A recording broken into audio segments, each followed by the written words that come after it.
see Ms. Hamilton is looking for. Yeah. Thursday, from 7 to 9, there's a climate crisis roof deck recharge at the Village Works in Brookline Village. I will be there. Okay, anyone else? Sure. Been reminded to talk about the cookout that we both went to. Maybe others were there as well. Over at Egmont, hosted by the Brookline Housing Authority. A good time was had by all. Really proud of the work that they're doing, and encourage folks to sort of get involved in supporting public housing in Brookline. Okay, Mr. Viola would like us to make an announcement. Construction of the Gateway East Corridor project will start tomorrow, July 10, Wednesday. Construction will occur over the course of the next 2 years, with substantial completion expected in the summer of 2021. Project updates and contacts and other information are available on the town's website. Updates will occur as new information becomes available, so the public should check the website page regularly. The Gateway East project will improve mobility and accessibility for pedestrians and bicyclists in the Brookline Village Route 9 corridor, and will knit together all the current projects underway at a number of sites, including Children's Hospital's new development underway at Brookline Place, the hotel at 700 Brookline Avenue, and the housing development underway at 20 Boylston Street. So, just so you know. I have a couple announcements. First of all, last week I attended and gave the greetings of the Select Board in the town to 22 graduates of class number 49 of the Brookline Fire Academy held at Pine Manor College. 22 cadets from Brookline, Belmont, Dedham, Malden, and Wellesley entered the academy, and with each other's help, 22 graduated. Chief Sullivan and the chiefs of other departments gave each graduate their department's challenge coin. And challenge coins have various meanings, but one meaning that is relevant to firefighters is that a challenge coin is a symbol of group cohesion and the importance of working as a unit to accomplish a goal. And of course, this is very important when you're going into a burning building. Chief Sullivan was nice enough to give me a challenge coin. Really great. Like the members of a fire brigade, a political board like the Select Board has to work together. Not necessarily in agreement, but never in a way that undermines each other. So we have a challenge too in the face of many attempts by factions in the community to divide us, to make sure that we are working together and not undermining any of individual board members. That's our challenge. And I don't know if the other board members will get a challenge coin, but I'm going to use this to sort of push that, that message. So, secondly, in response to comments by board members and individuals in the community, I'm working to better organize our procedures for selecting and appointing board members to various committees, boards, and commissions. The first step will be a change to the boards, commissions landing page on the town's website. Those changes should be up in the next day or so and are intended to give people an opportunity, and we're putting them up to give people an opportunity to give comments to the board before we use the changed approach in our appointments of committee members. The changes include membership requirements that indicate we are looking for diversity both in racial, ethnic, economic, and other categories, diversity in ideas, perspectives, and experiences, experience and expertise in the subject area of a committee, and we're looking for people who are willing to work as a team with those challenge coins to accomplish the purposes of the committee. So look for those changes and give us your comments, and we will incorporate them into, I think, a much better process for appointing members to committees. So I see we have 3 individuals who would like to state their comments to the board. First on the list here is Ray Schwartz. And I'll give you 3 minutes and ask you to be really nice. 1 out of 2 will work. Pardon me? 1 out of 2 will work. Okay, you Anyway- get 4 minutes. Anyways, I have a question for you. How are you in compliance with ADA? Last time I asked about it, I still see scooters infringing on the rights of free, special cased people such as myself, inhibiting us freedom to have access to walk down the street. Also, bicycles and scooters are on the sidewalks, thus inhibiting me, my constitutional civil right. I spoke to an ADA coordinator in Washington, and I mentioned to him the problems that I'm having. Also, he did research for me on the scooter problem. The scooter problem, I know as soon as the rider puts in their credit card, they renounce their rights for suit. But as an individual walking down the street, if I'm hit by that, my liability is not negated. And I know you said that there's a $100,000 cap for Brookline and every place else, but in the commission of a crime on a handicapped person, it's a civil rights issue. They don't feel that 100,000 cap is going to stand. That cap was not made for a criminal act or an act that is not validated. So, and now that you're going to add the third scooter company, because you're going to add it, that's going to make it even worse. So I'll be reporting to the appropriate people. Now, what are you doing about ADA? We'll be discussing the scooter program. Mr.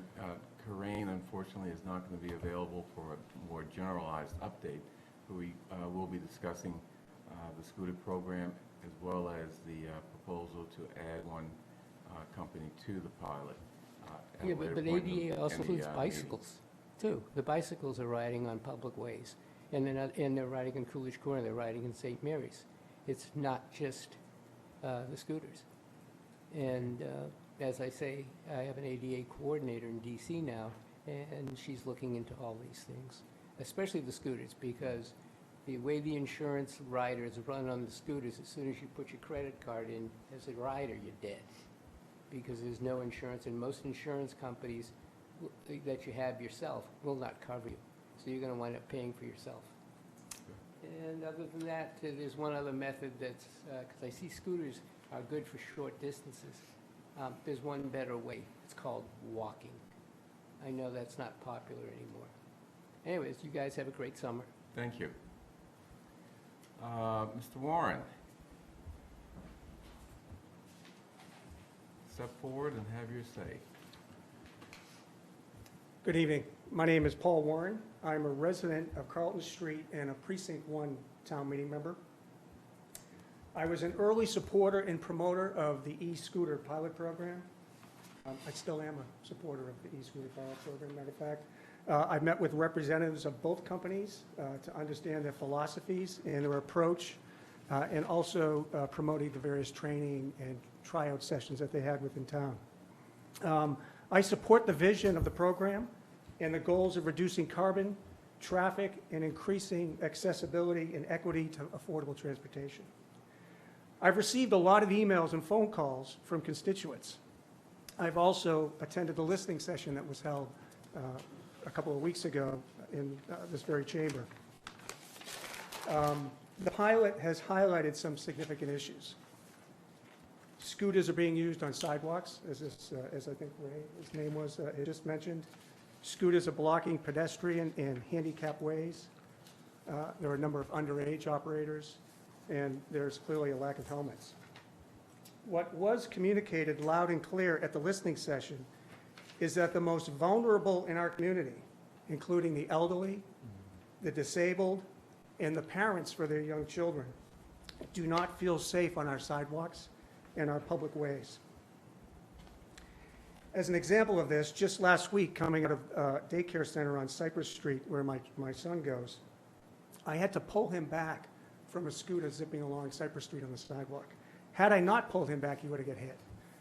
And a scooter driven by a young man going, I don't think he was doing 15 miles an hour, but he was doing close to it, would have done some serious damage to him. There's also been a lot of other situations like this. I believe that the issues highlighted during the listening session, and you probably have gotten them through emails as well, They can be addressed through proper regulations and enforcement, as well as through further education. These regulations still need to be developed and adopted by Brookline. They do not exist today. Based on the extensive feedback from the community listening session and through other channels, and without the benefit of tonight's midpoint review of the scooter pilot program, I would respectfully ask the Select Board to postpone consideration of the approval of a third scooter company.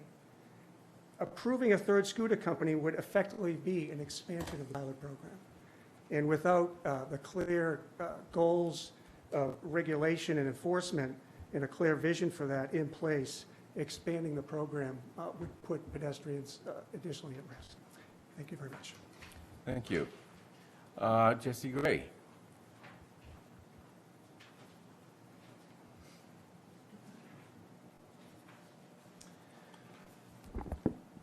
Thank you.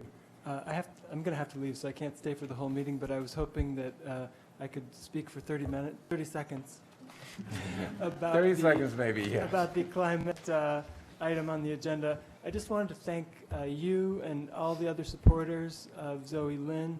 I think she's doing a fantastic job.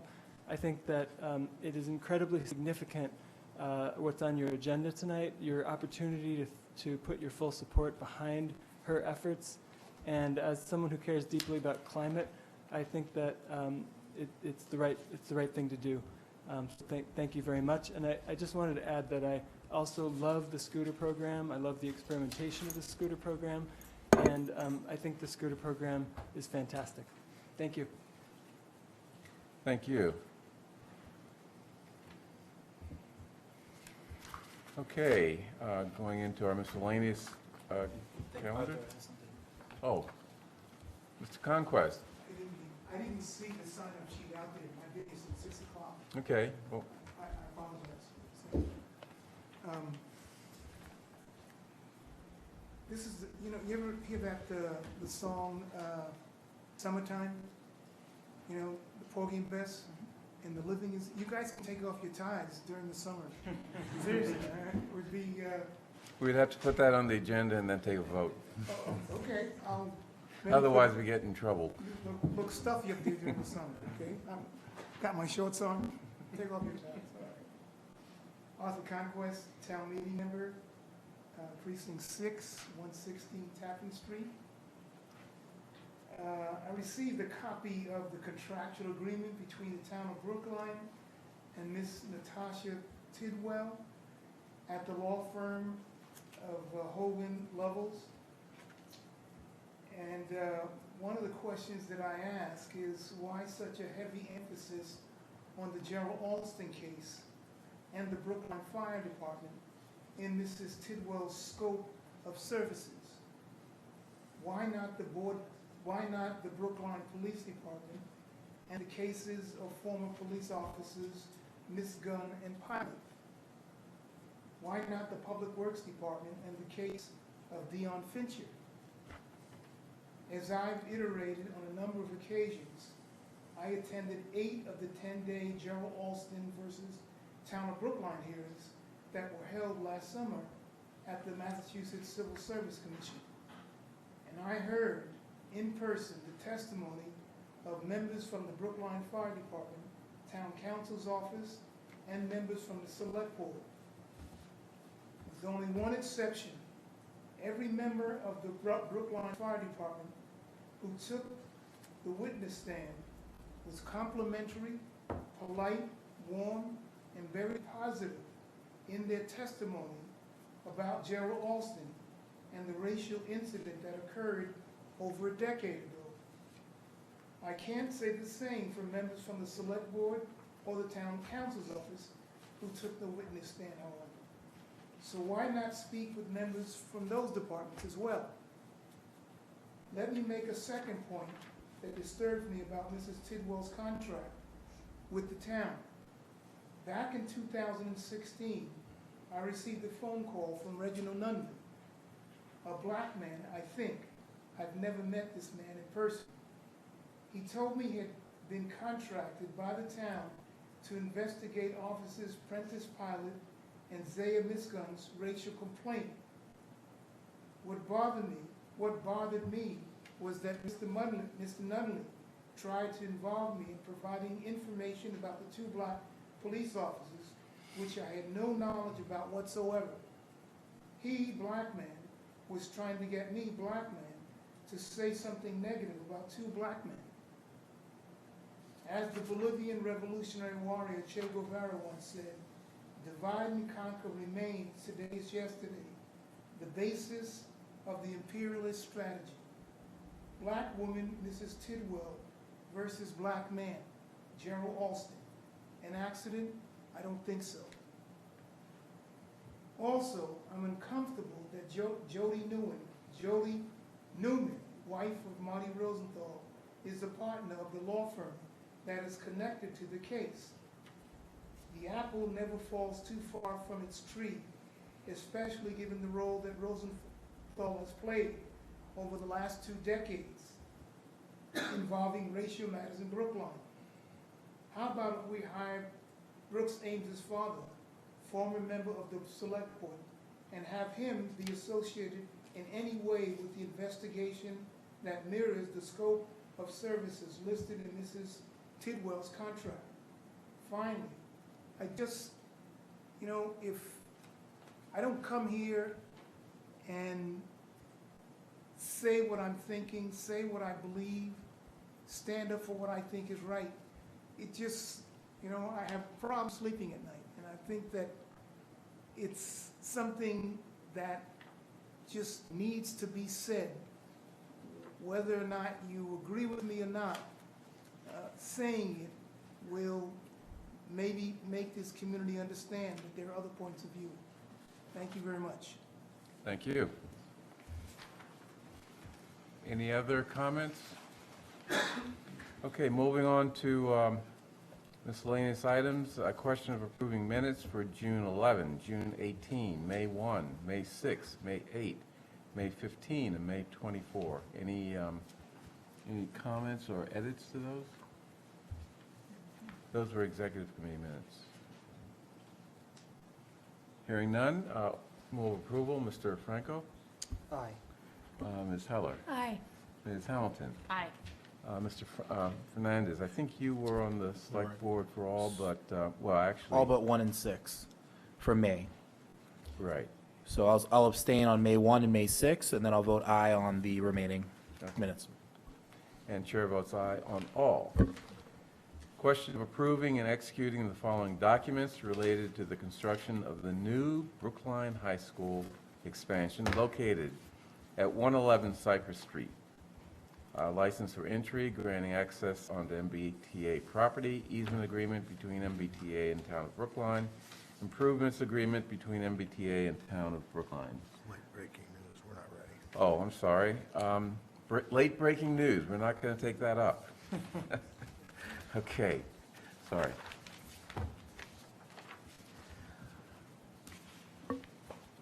Question of approving extra work order number 1 in connection with contract PW 1905 mill and overlay of Winchester Street. Reconstruction of Fire Station 5 parking lot and reconstruction of Muddy River Path. Mr. Ditto. Good evening. This is the first and will be the last extra work order for this project as it's complete with this change order. The scope of work for this contract, 19-05, was a mill and overlay of Winchester Street from Boston City Line to Fuller Street. We also put the reconstruction of Fire Station parking lot as part of this contract, and also upgrading the Muddy River bicycle path. What precipitated this extra work order was we underestimated the amount of concrete sidewalks and driveways that we needed to do, so that's the bulk of the change order, which is about $10,000. This value is about 2% of the overall construction value. So that's well within our limits. We still have work left to do up on Winchester Street. We need to resurface from Fuller Street to Beacon Street. and what is holding us up is our National Grid. I hope they'll be out of there by the end of August, and then we will have a contract ready to go to finish that street. Thank you. Any questions? No? Okay. Move approval of the extra work order number 1, PW 19-05, Mr. Franco. Aye. Ms. Heller. Aye. Ms. Hamilton. Aye. Mr. Fernandez. Aye. And chair votes aye. Thank you. Next, question of approving application of alternate managers, Joseph Gionette, Jason Anthony Knight, Stephen Arduino, and Nicole Tierney, all for Trader Joe's on Beacon Street. Anyone here for that, or? We don't require them to Okay. be here for alternate. Okay, move approval. We should note that the police department has reviewed the application and sees no reason to deny it. Great, thank you. So, move approval, Mr. Franco. Aye. Ms. Heller. Aye. Ms. Hamilton. Aye. Mr. Fernandez. Aye. And chair votes aye. Question of approving the application for a change in doing business as from Beta 2 Group LLC. So I think we skipped the second, Well, I'm just doing great today, aren't I? Stoked pizza. Oh, okay. 6E. I'm sorry. Yep. Oh, what eyesight. Question of approving the application of alternate manager Scott Riebling for Stoked Pizza Brookline, doing business as Stoked Wood Fired Pizza at 1632 Beacon Street. Any questions? Everything seems to be in order? yeah, again, the police department reviewed the application and sees no reason to deny. Right. Any questions? All in favor, Mr. Franco? Aye. Ms. Heller? Aye. Ms. Hamilton? Aye. Mr. Fernandez? Aye. And chair votes aye. Now, the Regal Beagle. Question of approving the application for a change in the DBA of Beta 2 Group doing business as Regal Beagle to Beta 2 Group doing business as Parlor at 308 Harvard. Beta Legal Group LLC is a holder of all kinds common victualler license. Yes. Good evening, Susan Roberts for M&L Hospitality. Luke Hayden and Megan Murphy are the managers of M&L Hospitality. M&L just was recently approved, first by the town in April and now by the ABCC to have a management agreement with Beta 2 Group. And so we have all of our approvals in place. We are just coming to you for a change in the name. On the assumption that we get approval this evening, the sign for the new restaurant will go up tomorrow.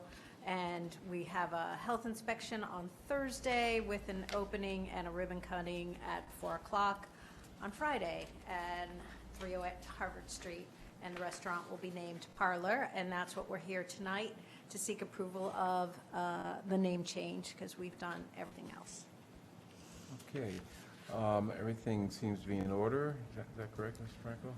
Franco? Yes, the police department has reviewed it Yeah. and sees no reason to deny the application. Yeah, okay. It seems like this is just a Name change in change. the name. Yeah. Okay. And we don't object to your name, either. Great. New name. We hope you like it. So, any questions?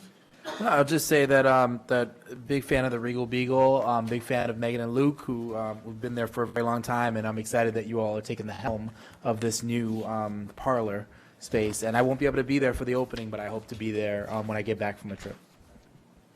Good. When is the opening? Friday at 4 o'clock, ribbon cutting. Okay. Hope we see you all there. I'll be there next week. I'm vacating this Friday. So, all in favor, any other questions? No, all in favor, Mr. Franco? Aye. Ms. Heller? Aye. Ms. Hamilton? Aye. Mr. Fernandez? Aye. And chair votes aye. Thank you. Thank you very much. Good luck. Thank you. And good luck. Feed us well. So question of granting a temporary wine and malt beverages non-sales license to the Lars Anderson Auto Museum for a summer party to be held Wednesday, July 24, 11 a.m. to 5 p.m. at 15 Newton Street. I assume there's no one here, so any questions or? Police department has Everything seems to be- reviewed this, the application material and sees no reason to deny the license. Okay. Boy, that's a nice corporate party. Wednesday from 11 a.m. to 5 p.m. What's no comment. They didn't invite me, though. At any rate, all in favor, Mr. Franco? Aye. Ms. Heller? Aye. Ms. Hamilton? Aye. Mr. Fernandez? Aye. Chair votes aye. Okay, moving on to our calendar. A reserve fund transfer. Who's going to do it? I don't see anybody here, perhaps they're down at the other meeting, but I'll take it if you want me to. So there's two issues here with the fire department. There is a end-year budget deficit that resulted from primarily the decision to return an officer or a firefighter to duty with a lot of back pay. And so we're trying to resolve that in two ways. One, we are willing to or can transfer a sum of money within the budget that requires your approval. And then there's the question of seeking balance of $240,322 from the reserve fund, which I believe they're probably there at this very moment trying to do. But we would need your approval in order for that to be effective, Okay. both of these requests. Any questions? No? Okay, move approval of, first, approving and transmitting to the advisory committee the request from Chief John Sullivan for a reserve fund transfer in the amount of $240,322 associated with payroll deficit. All in favor, Mr. Franco? Aye. Do you have any questions, or? No. Ms. Heller? Aye. Ms. Hamilton? Aye. Mr. Fernandez? Aye. Chair votes aye. Thank you. Next, question of approving the following four transfers within the fire department appropriations. From services, $24,943.81 to salaries. From supplies, $24,556.48 to salaries.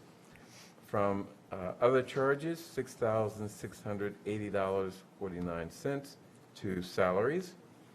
From capital, $31,362.22 to salaries.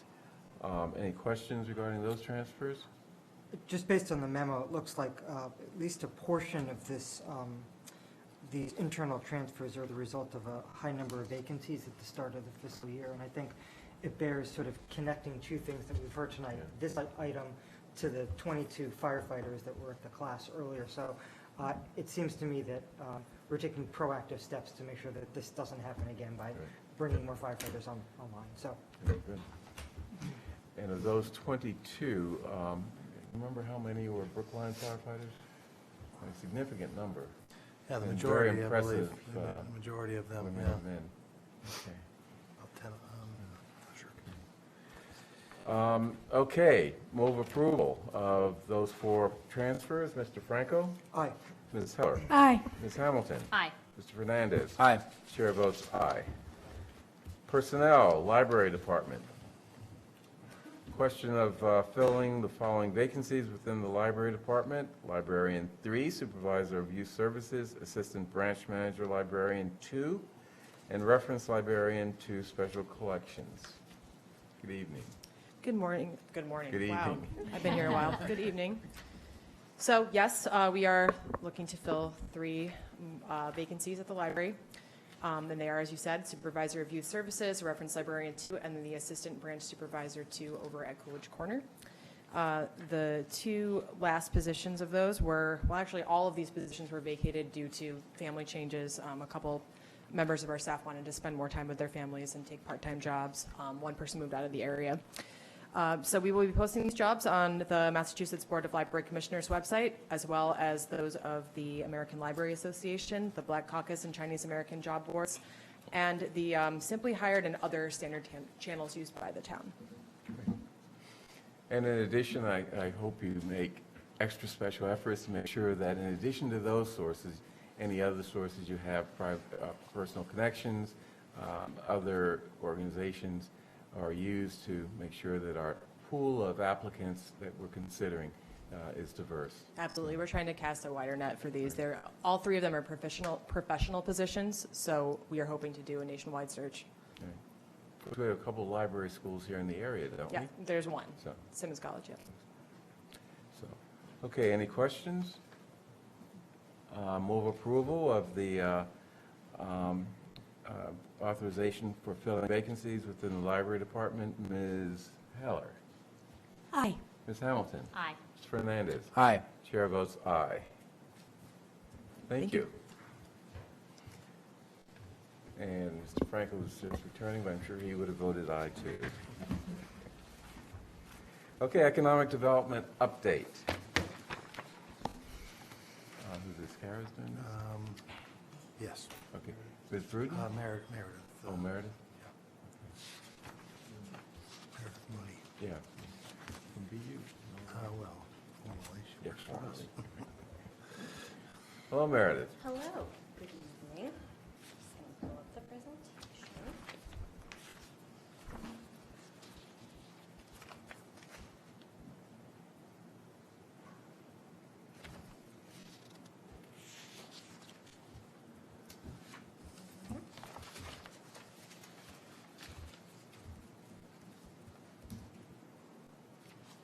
Okay. Okay, this is a presentation on commercial districts in town, I mean, for the audience's benefit. So. Yes. So, my name is Meredith Mooney. I'm an economic development and long-term planner in the Economic Development Division. So my presentation is on the 2018 storefront survey, as well as some updates on Brookline's largest commercial areas. So before we dive into an analysis of the survey, I just wanted to begin with giving some background and context by addressing these three questions. So why do we do a storefront, why do we monitor storefront vacancy rates? Because we measure things that we care about. The vacancy rate is an important indicator of the health and vibrancy of our commercial areas. The storefront survey also serves as a valuable tool to compare against people's perceptions of what's going on in their neighborhoods and in Brookline's commercial areas.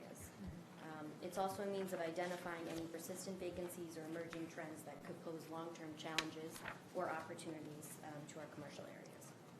Two, what do we track? So once a year in the fall, economic development walks around our 8 commercial areas and takes inventory of our storefronts.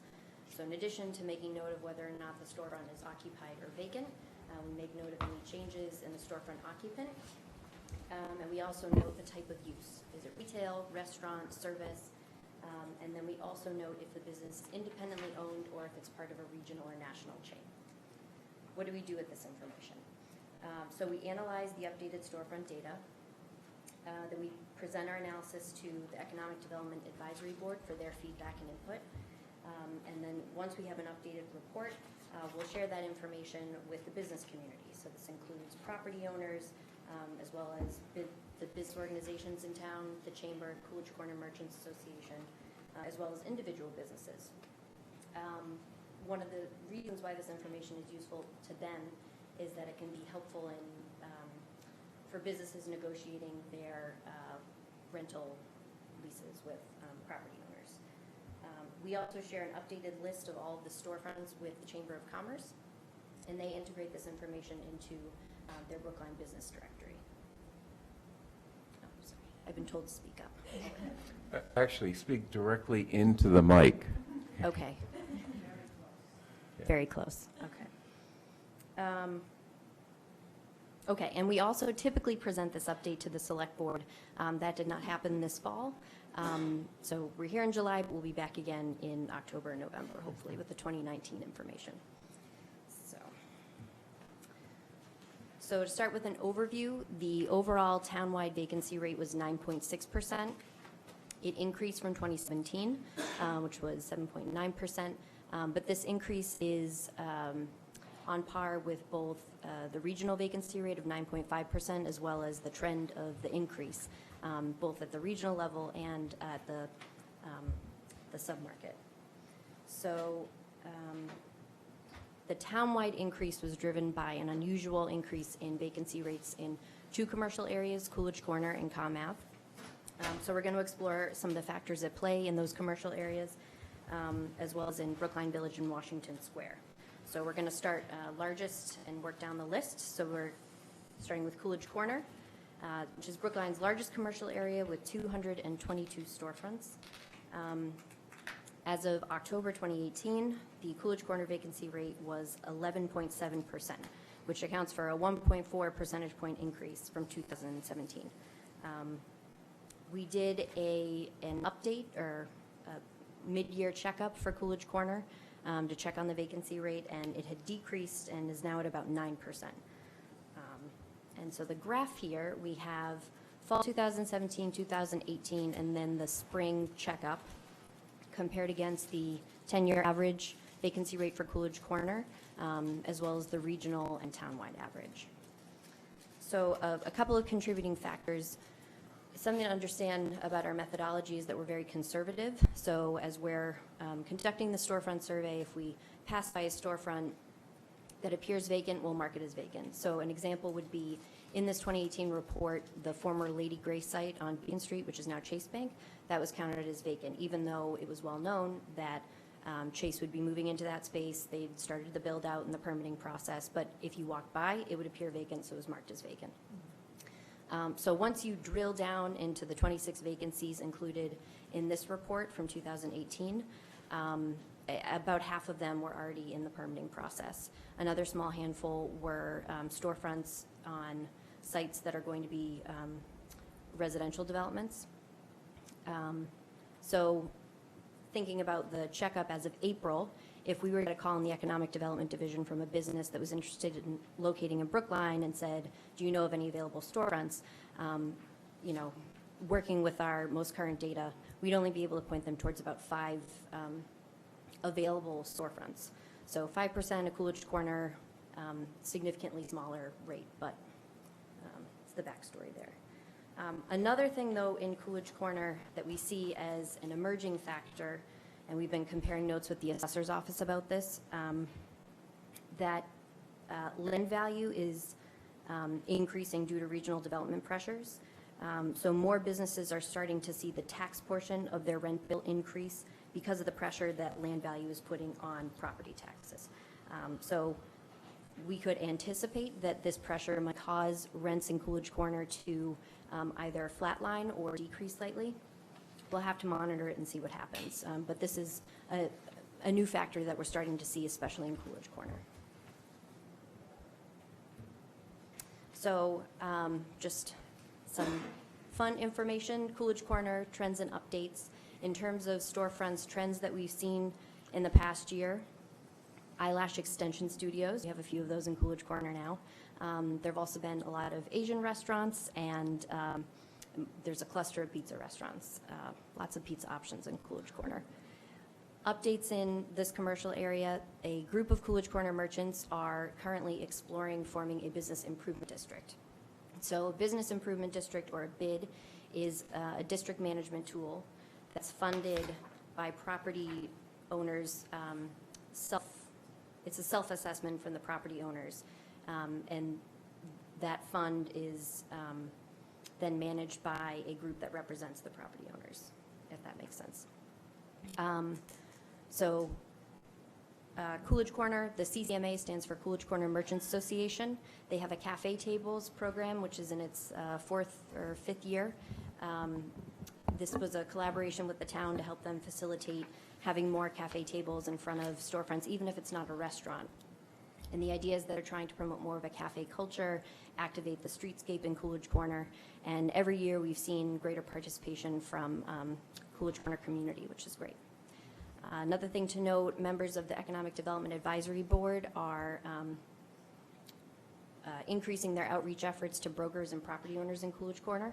We're just trying to keep the lines of communication open, exchange information, so we have a good sense of, what's at play in Coolidge Corner. Meredith, briefly, can you, with the Business Improvement District, just talk about what those funds are typically used for, maybe elsewhere? So and it's included on a future slide, but in Brookline Village, we now have a parking benefits district as of Maytown meeting. And you could compare a parking benefits district to sort of a bid light in terms of the scope of its activities and what those funds are able to be used for. A business improvement district funds, it's a very broad scope, so it could be anything from flower planters all the way to marketing plans for the business district. Business improvement districts are often have their own full-time staff to manage it. Trying to think of, Ann Myers is in the audience and could provide additional examples if needed, but does that answer your? Thanks. Okay, sure. Moving on to Brookline Village, our second largest commercial area. A lot of people are surprised to learn that there are 203 storefronts in Brookline Village, so in terms of size, it's very comparable to Coolidge Corner. And Brookline Village and Coolidge Corner combined make up for 2/3 of the town's storefronts. So as of October 2018, vacancy rate in Brookline Village is at 7.4%, which decreased slightly from 2017. We did another checkup in April. It ticked up slightly to 9.2%. Brookline Village 10-year average was 10.5%, so recent trends are very encouraging. Vacancy rate has decreased, and you also have the townwide vacancy rate there. Brookline Village trends, retail marijuana, recent storefront trend, as well as marijuana-adjacent businesses. And there are clusters of children's entertainment and activities, as well as businesses that are geared towards health and wellness.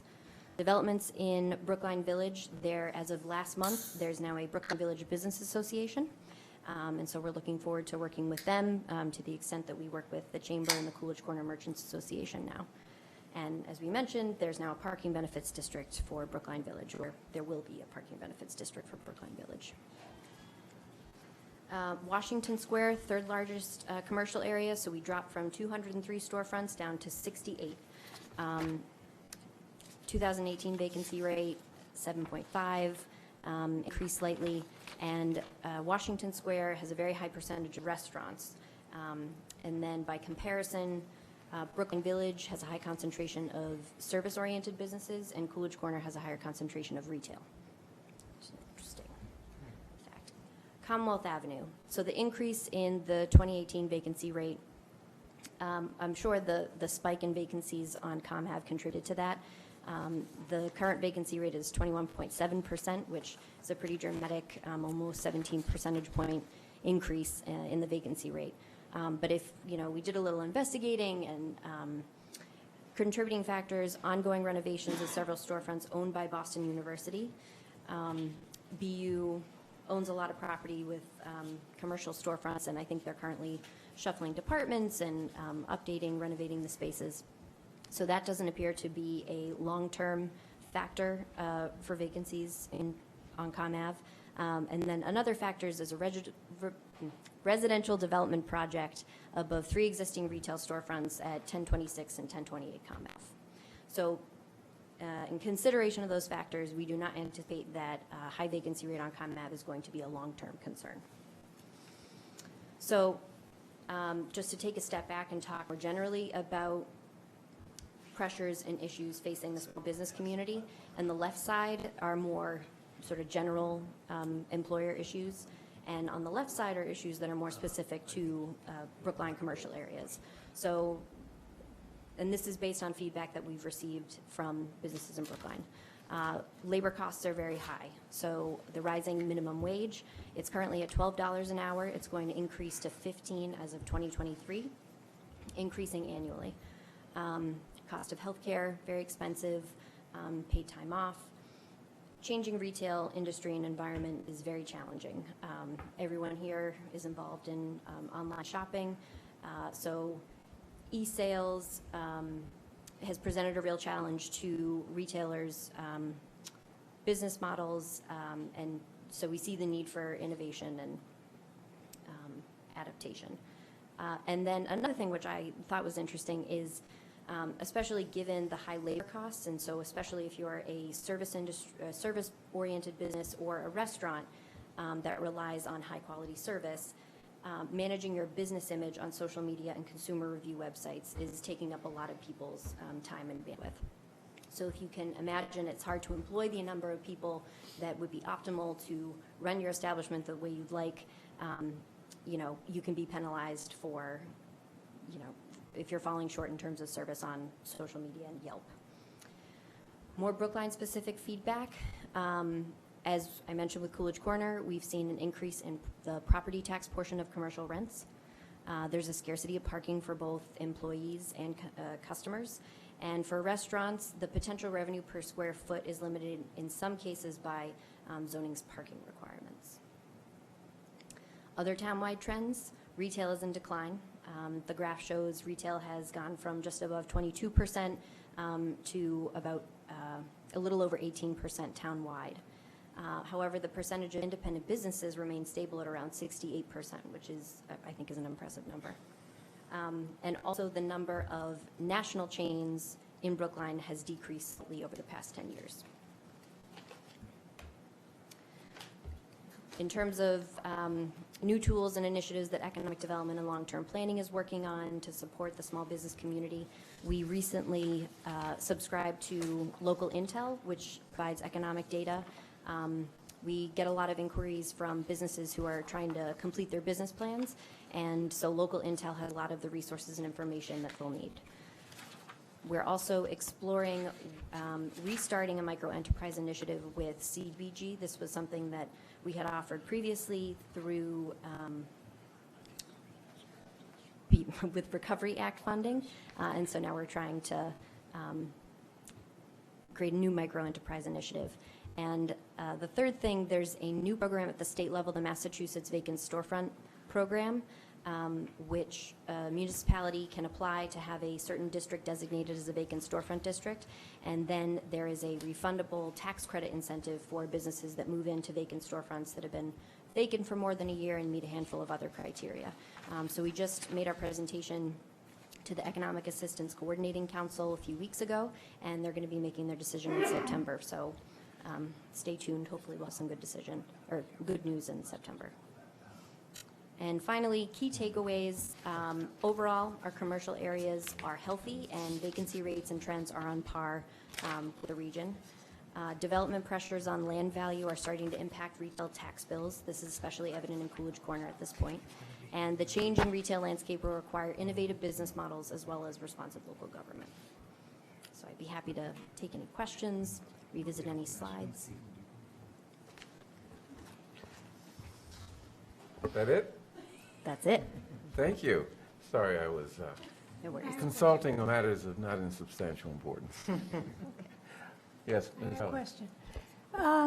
Given the fact that so many businesses are suffering because of the online phenomenon, I'm wondering, and obviously restaurants are different because you can't get, well, I suppose you can get your meals online, but it's not terribly satisfactory in the same way. So do we expect to see more restaurants in Brookline? Is this a trend that you're seeing? So the, as we showed in the graph, retail is declining and service businesses seem to be taking up the extra piece of the pie. With restaurants, I think there are limitations in terms of, and I might actually defer to Carolyn, but in restaurants, liquor licenses and the availability of liquor licenses, I think would be a restriction on restaurants expanding to a certain extent in town. And we have seen, this was a note that I didn't make in the presentation, but in terms of successful retailers in town, we have found that retailers who are willing to be more experimental, diversify their business by providing more experiences for customers, so events, providing food, informational events in addition to just sale of goods are faring the best. And we'll expect to see more of that from retailers. Okay, thank you. Any other questions? How much control does the town actually have over what businesses go in, or I guess, prevent them from leaving? We get approached a lot by people who don't want to see more banks and more cell phone companies come in, but we don't own the storefronts, and I'm not sure that people really understand that these are privately owned. Yes, that is a great question that we have to address in our work on a day-to-day basis, because we hear the same sort of feedback. In terms of what our office does, the services that we provide are more for providing information to businesses that are interested in Brookline, so having that data available when people are determining what locations and, if their market exists in Brookline, and then also businesses starting, helping them navigate the permitting process, providing additional support. But in terms of recruiting businesses, that's not something that economic development does. There are a lot of models, different models, for people who are trying to recruit business to commercial areas, but they're usually independent economic development corporations, nonprofits, but yeah, the town itself, we don't do a lot of outreach and recruitment activities. We're a resource. Resource, yes. Okay. So Oh, and actually, sorry, we have a fun fact. So we just did a 10-year comparison in Coolidge Corner, 2008 versus 2018. So in 2008, there were 9 banks in Coolidge Corner. Today, there are 10 banks in Coolidge Corner. In 2008, there were 3 cell phone stores. There are now 3 cell phone stores. And there were 16 hair and nail salons, and there are now 19 hair and nail salons in Coolidge Corner. So there must be a demand for those services. The more things change, the more they stay the same. yes. And by the way, it'd be interesting to get a sense of, for example, banks. I mean, no one wants another bank, in a district, but banks are important for small business. So it'd be interesting to get a sense of what type of services those banks provide to the business community surrounding them. I mean, is it working capital? Is it things for those businesses, or are they just wealth managers? That's a great question, and we can explore that and prepare a comprehensive answer. Okay. Yeah.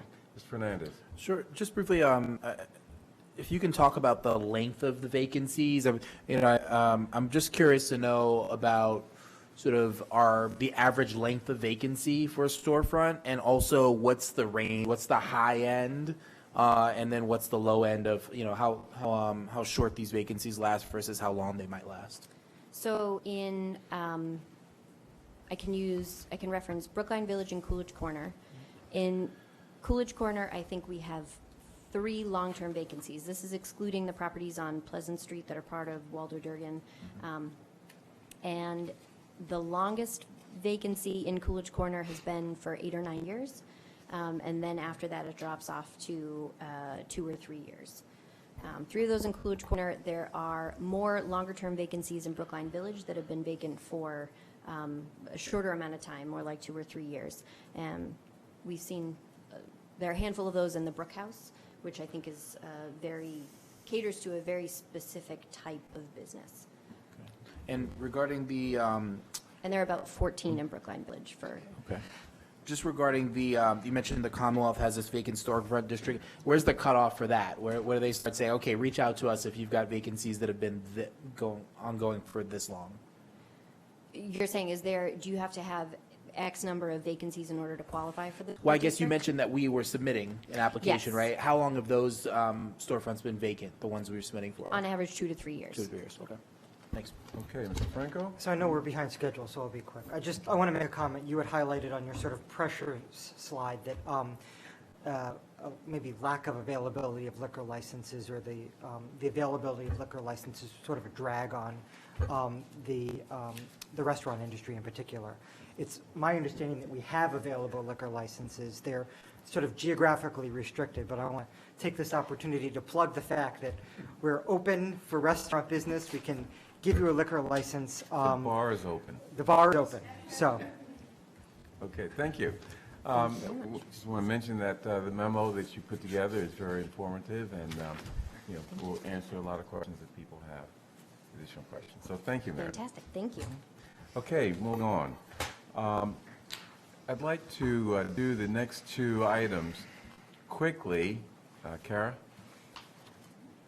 I'd like to do the next two items, which are charges for committees, fairly quickly because we are getting behind.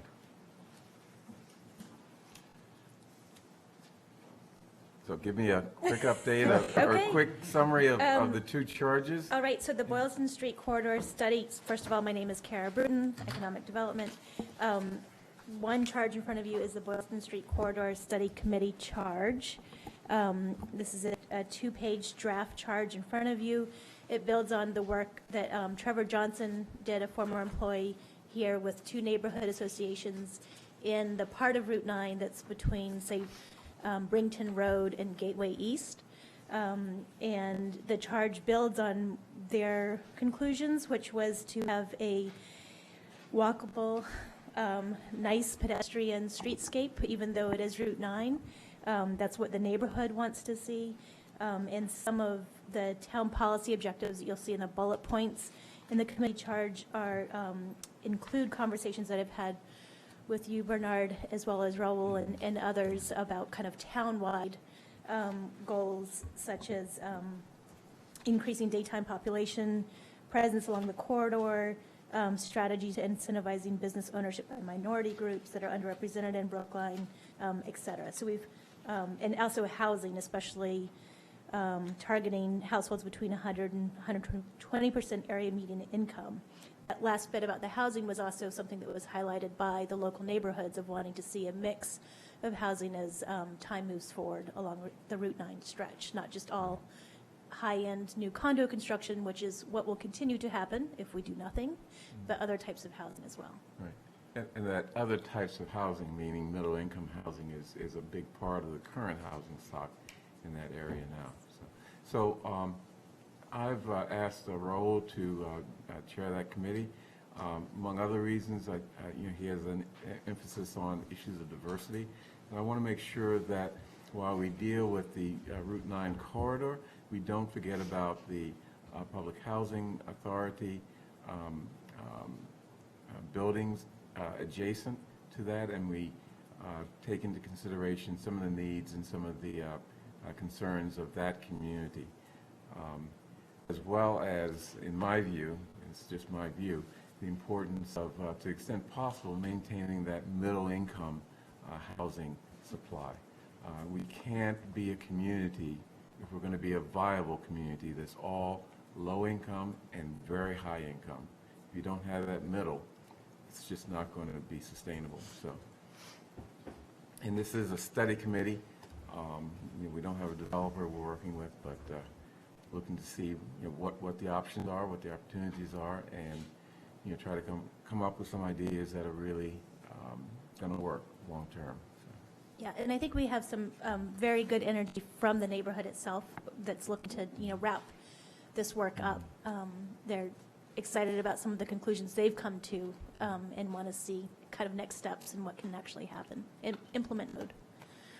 Yeah. Okay, any questions from the board? No?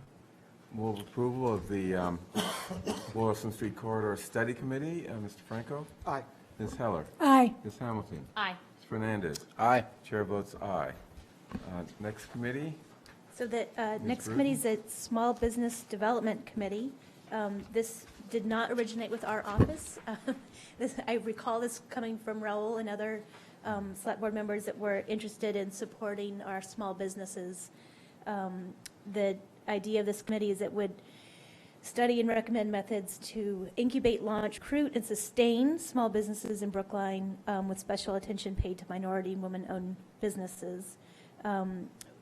Economic Development Advisory Board, of course, also deals with commercial areas, but in kind of thinking about some projects and initiatives that we want to get going.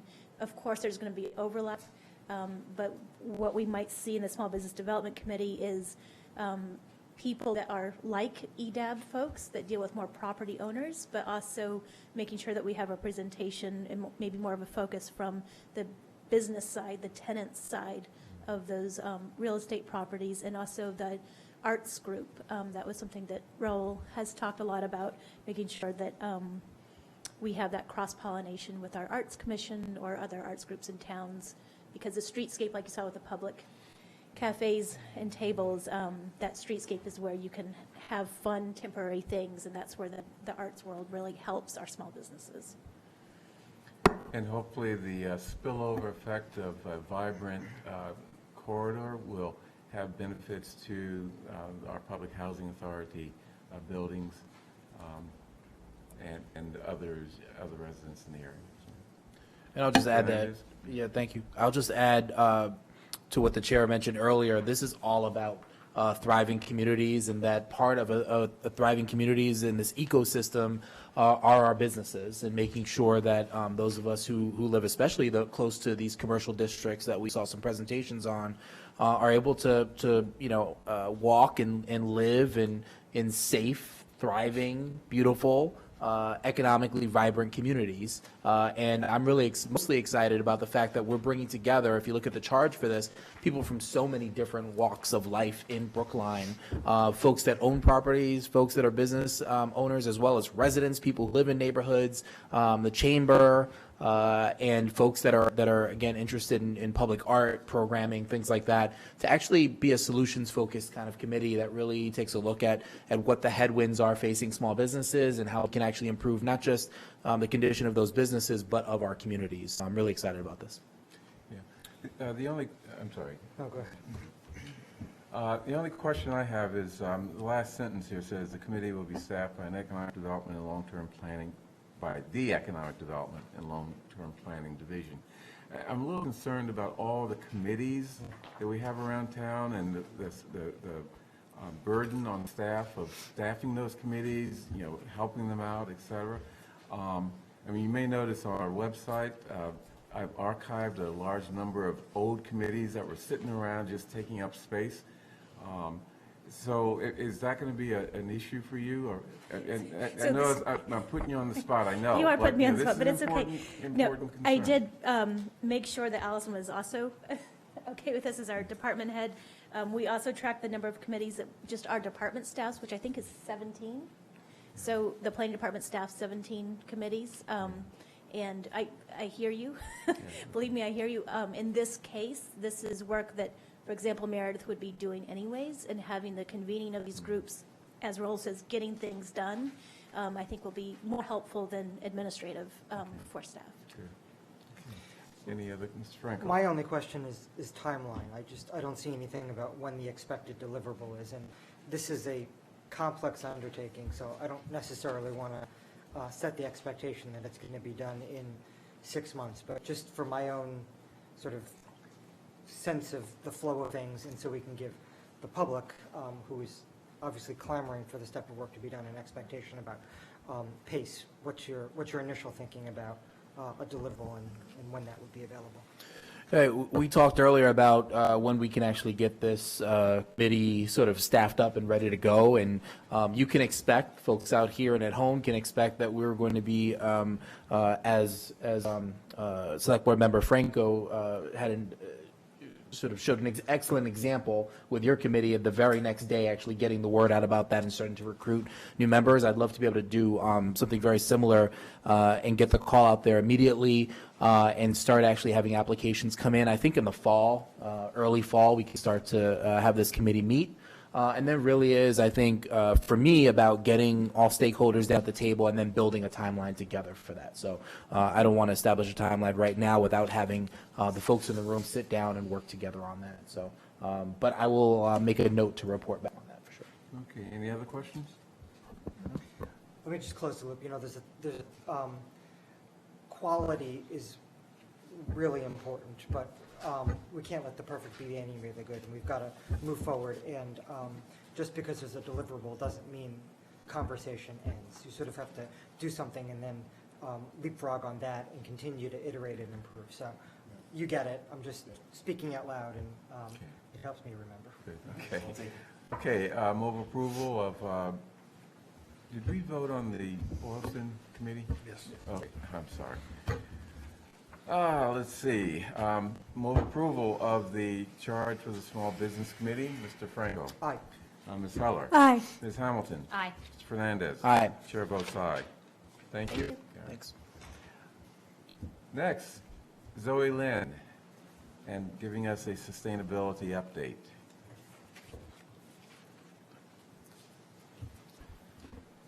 Hi, I'm Zoe Lynn. I'm the town's new Sustainability Program Administrator. I'm here to give you an update, but also get your general affirmative nod that this is the direction you want me to go in as a new town employee. I know it's unusual to have a new town employee ask for workload direction, but we have a lot of pressures facing us, and in front of you tonight, I am bringing you a comprehensive sustainability program that I'm not going to ask you to get into the weeds on tonight, but am asking that you give me either a nay or a yay that this is a direction that you would support as we get going. I've received an enormous amount of feedback, and I'm going to talk a little bit about what went into these recommendations. But before I forget, I have a lot of people here that showed up specifically for this. Did you organize this? I Zoe? did not. They're very well organized on their own. I actually told my supervisor I was staying out of the organizing, just so that regardless how it went, she knew that. But I did meet with a lot of people this week as a way to air the recommendations out ahead to make sure I was on track. And I would like to tell you a little bit about what went into these recommendations before I get into them. So I've been here about 4 months. During those 4 months, I've listened, and listened. I've met with business owners. I've met with employees of those business owners. I've met with residents. I've met with people that identify as climate activists. I've met with people who definitely don't identify with that term. I've met with students. I've met with an enormous amount of staff across all departments. These recommendations include 4 months of focused listening, about several hundred, maybe as many as 300 individual conversations and emails and phone calls. This also includes things that came from the summit. We had about a 160-person community-wide summit, and that integrates what's here. It integrates my professional judgment, and it is put together in a holistic program. So I'm going to keep mentioning that. This is not a pick or choose type of presentation. I need direction, and I'm bringing a holistic program that balances workload, balances demands on other departments. It balances staff time for delivering warrant articles. It tries to pull all that together, and I'll try to get into some of that. I'm going to go through the presentations quickly because I want to make sure I get to your questions at the end, because I do want you to feel comfortable giving me a general nod or giving me other direction. And with that, let's get started, I think, and then there'll probably be more footnotes I need to add. So I've grouped the recommendations into 4 major areas that align in greenhouse, how I, in my mind, simplify greenhouse gas inventories. So greenhouse gas inventories can be very, very complex and cover all sorts of areas, but in general, they usually, and for municipalities, address buildings, transportation, areas of the biosphere like agriculture or how we manage our trees, and waste management and consumption of goods, how we produce and consume goods. So you'll see 4 slides that are color-coded for those 4 areas, as well as a final slide that relates to process and communication. I'm going to read through these. I am not, again, I'm going to repeat, I'm not asking you for individual feedback on each one of these. We will bring these forward back to you when appropriate, but this is a program that I am bringing forward that includes getting started on these initiatives. 2 other points. This does not address what other departments may be already doing. This is what my office would help get off the ground, get started, or maybe if we have some issues, maybe help manage or bring forward. It also is built completely on a concept call that we've been developing for the last 4 months of a Sustainability Office working team. We have an enormous amount of energy in Brookline so you may be aware that communities across the United States are hiring folks like me, usually, though, to engage people in climate change or behaviors. Brookline, I arrived, it was already packaged and ready to go. We have an enormous amount of it, and so what we're trying to do is take that, instead of it coming into my email boxes, questions of why aren't we doing more, move it over to how can they actually help us deliver on these objectives. So members of the public working with me to actually get stuff done. You have currently one sustainability person, and being able to deliver these objectives depends on folks working with me. It also depends a lot on folks moving sustainability warrant articles through this process. Obviously, maybe not everyone will feel comfortable with that, but I can't do all of the warrant article processes and move this forward. And a lot of folks have agreed that if this gets off the ground, they would consider taking their warrant article processes through this. They take a lot of time, on a side note. Okay, so starting with the building and energy group, the 5 recommendations that I'm putting forward are advance the Brookline green electricity program, develop and implement a sustainable buildings policy and processes using one of the International Living Future Institute's sustainable building standards. Strategically develop, coordinate, and foster deployment of the town and community renewable energy systems. Develop and coordinate commercial and residential sustainable building initiatives. This is outside of the public building realm. And then budget for and implement warrant article 24. That's more of a note for myself, just to make sure I could keep track of the workload that this would all include. For the transportation and infrastructure grouping, I've put it into 3 groups. Integrate, build for, and develop systems and infrastructure that encourage, foster, and achieve significantly more people-powered, green micro-powered, and shared transportation trips with integrated planning for EVs. I know that's a long sentence, but I believe these groups need to be brought together to achieve this goal. As part of this initiative, that would include advancing the Beacon Street bridle path, developing a sustainable transportation goal, using community feedback and engagement and science processes to achieve climate, health, and equity-focused outcomes in this area. Integrate design, infrastructure, and education to build a supportive culture to achieve this, so residents feel that this is in line with their values. And then use a very inclusive and integrated planning process for social diversity. So we're really capturing the needs of children and seniors and people with disabilities, visible and hidden disabilities, low and moderate income households, business owners, employees, really capturing the fact that Brookline has a diversity and they all have needs in this area. And then among other things that are under discussion that I would bring forward when we were ready to have you comment more on this initiative. Implement warrant article 23 from the May 29th town meeting, and then develop a process to address gas leaks. I would not be leading that. The town administrator's leading that, but I did put it up there because it did come out of the summit process. For the consumption and waste group, I'm recommending that we focus on developing and planning for zero waste with the creation of a bridge strategy, and then develop maybe as a subgroup or groups that kind of work together, develop coordinating composting / food waste and sustainable agriculture initiatives with a large group of stakeholders that are very passionate about this area. And then the last slide, the biosphere area. I've got 2 recommendations. Develop urban forestry master plan for climate resiliency and mitigation. This also came out of the summit. This would be led by Aaron Galentine and DPW, potentially as part of an MVP grant application, and supported if a working group, if members of the public signed up for this, supported, we would support her as well.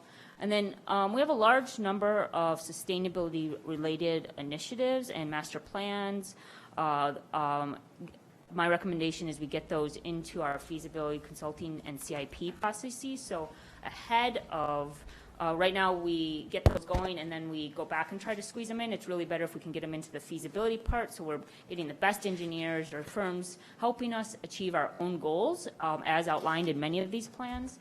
And then two of the top bullets there would be goals that we would be developing and bringing forward, and then pulling all of that into our guidelines and other work.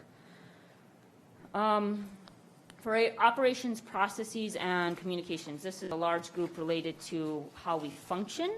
For engagement, for bringing stakeholders together, for a large number of reasons, I believe we need to continue to build on the summit concept and the working team processes that we're going to be trying out, if you guys give me the nod. That would include developing collaborative, integrative, and iterative processes for municipal planning, using the summit and working teams for the warrant article process, for sustainability warrant articles. If folks are willing to bring it through, I think that will help all of us achieve what we're all trying to work towards, which is climate mitigation and sustainability integration. This will also capitalize on Brookline's strengths, bringing staff and community together in a process to develop those warrant articles. Foster, so as part of all this process, this would include fostering, embracing, and appreciating social diversity, inclusive and integrated planning, innovation, and collaboration. These are all tools for success in what we would call wicked problem management. Climate change is a very challenging issue. This helps pull that, those are critical tools for our success across the community. And then I would recommend that next summit we invite the school committee to co-sponsor and co-participate with select board in the next summit. There's a lot of stakeholders that really wanted that, and I think that was a fair recommendation, and I think we should consider it. Again, for workload, for my supervisors, we need to build our sustainability office. We have a lot of things that are on me right now, the community choice education program and the calls related to that, the green community staffing needs. We need to figure out new processes for managing those, along with other things that that comes with building a new sustainability office for a town. We need to start planning for and budgeting for new full-time sustainability staff. The goals of the town, along with the demands, make this a pretty critical next step. I believe we need to strengthen the impact of the Select Board's Climate Action Committee by including its current members or new members as voting members on all relevant boards, commissions, and committees in town government. I think where decisions are being made, that's where you need to have folks addressing those issues. So I love this article that came out of Yale School of Management. They talk about diversity and how diversity decisions need to be happening where decisions are being made, diversity inclusion. That's the same with greenhouse gas management. Where decisions are being made, that's where you need your folks helping to address those goals. And I believe the Select Board's Climate Action Committee would be our best folks to put out there to help our own boards and commissions do this well. And then my last one on this related processes, and this really pulls in a lot of folks that really care a lot about our communication and engagement, design and launch an integrated and coordinated communication strategy with education components and a brand as part of a town, library, school, community partnership.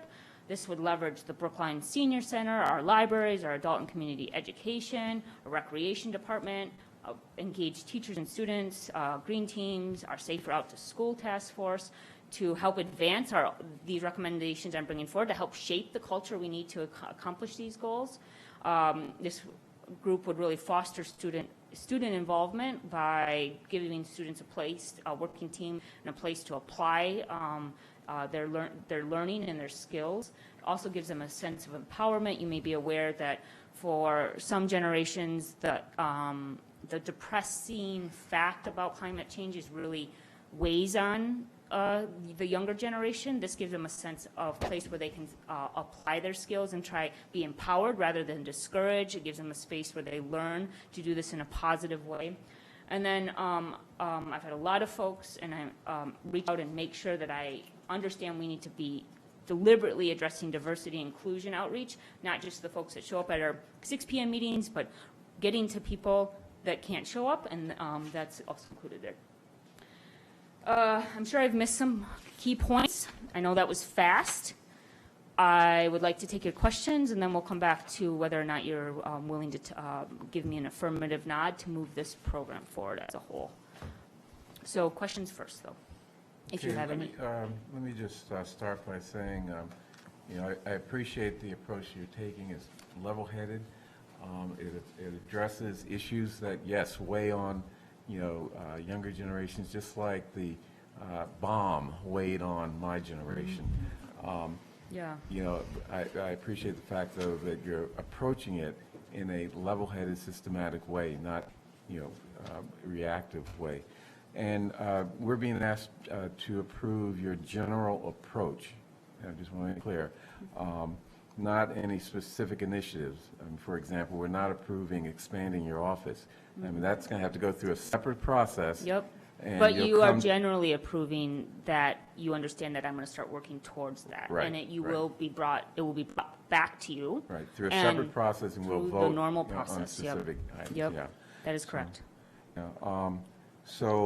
know, I'm excited about your approach and the fact that you're doing it, because, you know, I'm really impressed by, you know, your ability to actually look at a big, complex, what we call wicked problem, and figure out ways in which to bite off chunks of it to get it eventually digested. So, Thank you very much. that's my view. Any other questions? Ms. Howard? Well, more of a comment. This is an enormous amount of work. Thank you. Thank It's a you. huge improvement in the direction we're going. I hope that it will pay off in terms of our initiatives in the town.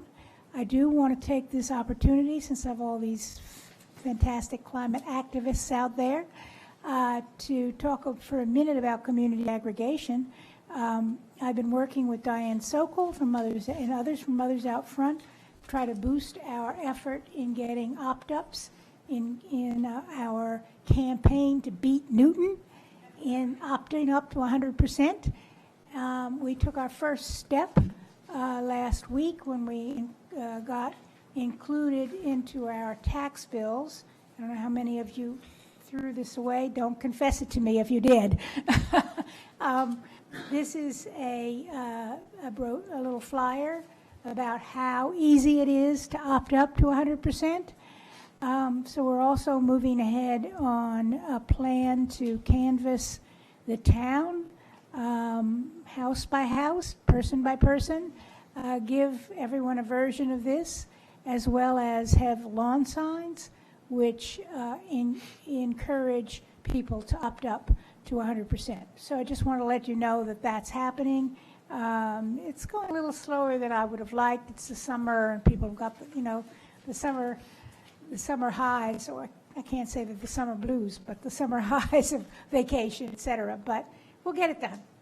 And my goal would be to increase the number of people who are opting up to 100%, significant increase by the end of 2019.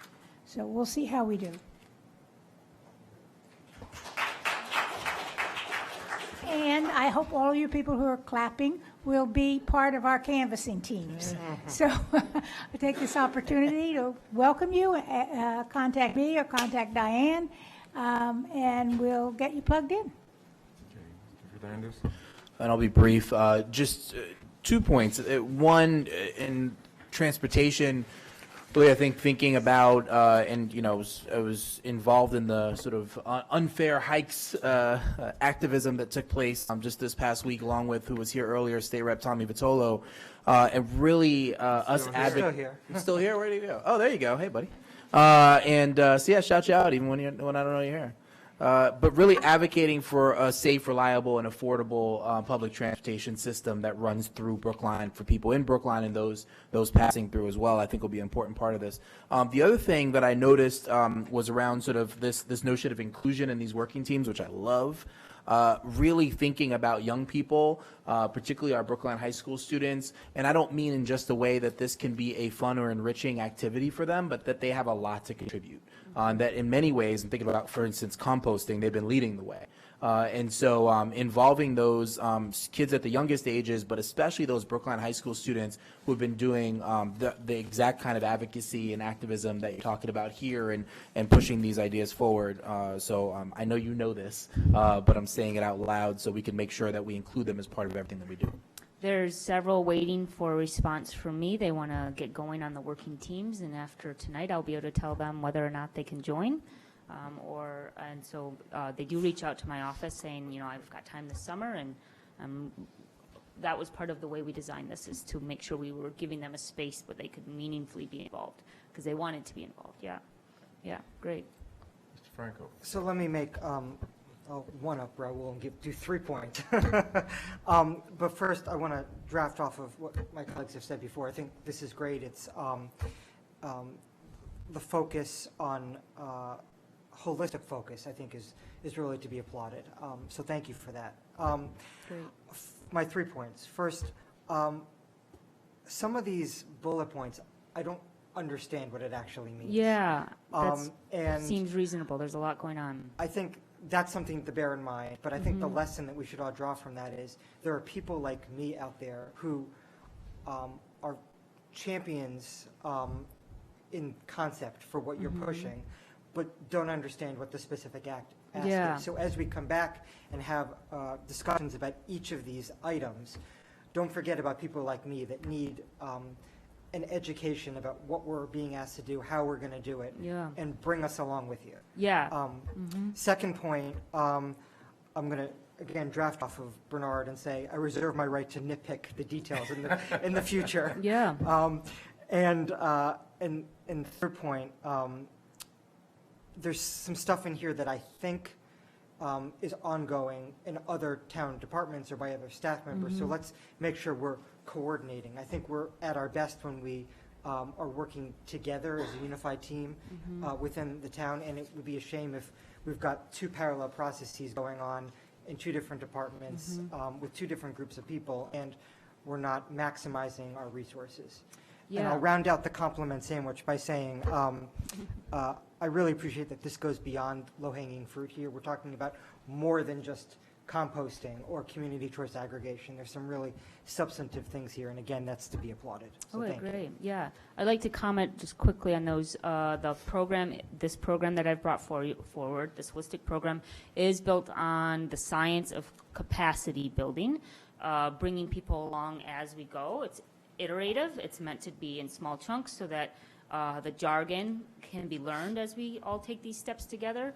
I am learning, so I have a stakeholder group that I interact with a lot that are very red on these topics, and folks that aren't. And I'm learning to balance between making sure I'm recognizing the science and the robust language that's out there to describe some of these environmental issues, as well as folks that they have other expertise and they don't read these. We are trying to bring everybody along together. That is the process that, and why we're asking you to take first step today. And I'd be happy to talk about any specific terms just to help bring that, start building your jargon tonight. I'd also like to say that this did go out to all departments. All departments were at the summit, minus a few that were unable, but they were all asked to be there. This PowerPoint, in many versions, went out to all staff. We had staff-only meetings this past week where everybody was invited. We are not here to reinvent the wheel or build redundant programs. I'm here to help support them, or on areas where they feel that I could help bring a large complicated issue along, I'm going to do that. The intent will eventually be to move it back to them. If they technically own the program, I will help them get it off the ground, maybe get some new policies in place by bringing it back to you and then hand it back off. So we are working very closely with all departments, and yeah, that's a very good point that you made, yes. Any other questions? Yeah. I'd like to draft off something Franco said. And we've talked about this. In my view, it's very important that we think about messaging, not just to the bubble in Brookline, right? Which is easy to convince people in Brookline to do a lot of things that may not be really with foresight. One of the presidential candidates, who I won't mention, but you'll figure it out, said that instead of talking about agriculture's impact on the climate, we should talk to farmers about how soil management absorbs so much carbon and get them seeing climate change and their role in mitigating that Yeah. as an important part of our process. Yeah. And I think we need to start thinking in those terms because, like Mr. Franco said, there are a lot of people, and of course he's not one of them, but there are a lot of people even here in Brookline who, are really too busy to understand, the sort of nuances of climate change and what we have to do. So we have to make sure that we figure out a way of talking to them, and not assume that everyone is within our bubble. That's one thing. And the other thing that I've talked to you about, and because I've said this many times, we're in the middle of all these brilliant scientists and engineers and other people here in Boston. How do we take advantage of them? I mean, some of them participate as activists here in Brookline, but there's a lot more that we can take advantage of in terms of not just coming up with programs for Brookline, but coming up with new ideas that will have much broader impact. So I don't know how you do that. I'm not a scientist, but let's remember that we're in this sort of great bowl of knowledge. Let's figure out how we can leverage it to do something good. Yeah. In response to those points, thank you for making them. I do believe this bottom working team can start helping with our messaging and making sure we're doing reaching out. Some of the programs that I hope to bring forward with the working team's help include things that not only they message because there's such strong leadership programs. The second one, if we do, and you guys do adopt a policy under the IL5 framework, which hopefully will be on your agenda to start learning about soon, that is a national global leadership program. That is messaging in itself because people across the globe use this. They use case studies of those buildings in different communities to help design new buildings and do it under the best innovation and engineering that we have in the sciences today. So some of the messaging will be in how we move forward, and these recommendations include pieces of that our messaging will be not only in what we say, but what we do and how we model to folks outside of Brookline. And then in regards to making sure we're really taking advantage of the fact that we're in an extremely special place with an enormous amount of educated, smart individuals. I have some folks that are those folks. They've said that they're going to work on our working team, and so let's hope that they work serious, and they will. So we'll bring scientists and engineers and folks in that way, but we'll also reach out to them when we get stuck on a problem, or maybe we want some of their expertise. We'll be going out to folks saying, I see that you wrote a paper on this. Can you help us understand how we would apply this in Brookline? The working teams will help us do that, so we'll make sure to really do that well. Any other questions, thoughts, ideas? Okay. I actually would like to say one more thing. This is not going to be easy, right? So when I bring stuff back to you, we are going to be bringing, this is the first easiest step. Everything after that's going to be a little more challenging. We're going to be taking on tough issues. We're going to be taking on making trade-off decisions. We're going to have to be pulling a lot of stakeholders together that have different views. So enjoy the ease of this decision, because when I bring you other stuff, we're going to be ramping it up each time. I'm going to So climate change mitigation is not for the lighthearted. Yeah. And remember, we are a town with a lot of limitations, including financial, but other Yeah, we'll have to. That will be the challenges that we'll have to. I know you appreciate that, Mr. Fernandez. I'll be brief. Yeah. Can you, also what I'd love to see, and I've only been doing this for a short while now. Yeah. But what I'd love to see is if you bring us proposals, bring us a couple options, bring us something that you think, I think this will work, and here's maybe a more conservative approach, which we probably won't take, but here's a more aggressive approach, and give us something to deliberate over, rather than I've seen a few times folks come before us and say, this is what we think you should do, now vote on it. I'd love to see some options, and some of those be pretty aggressive options that we can then chew on and have a discussion about. Yeah, I think we can do that based on the list. Yeah, sure. Great. Thanks. Anything else? Okay, I would like to move approval of the approach that Ms. Lynn has outlined for the next steps following the first biannual Sustainability and Climate Summit. All in favor? Mr. Franco? Aye. Ms. Heller? Aye. Ms. Hamilton? Aye. Mr. Fernandez? Aye. And chair votes aye. Thank you, Zoe. Thank you.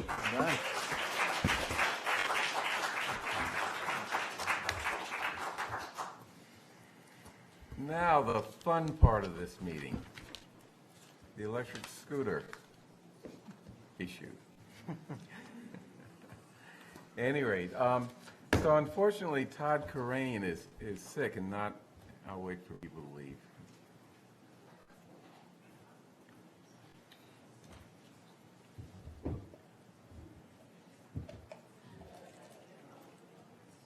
Hey, scooters have to do with climate too.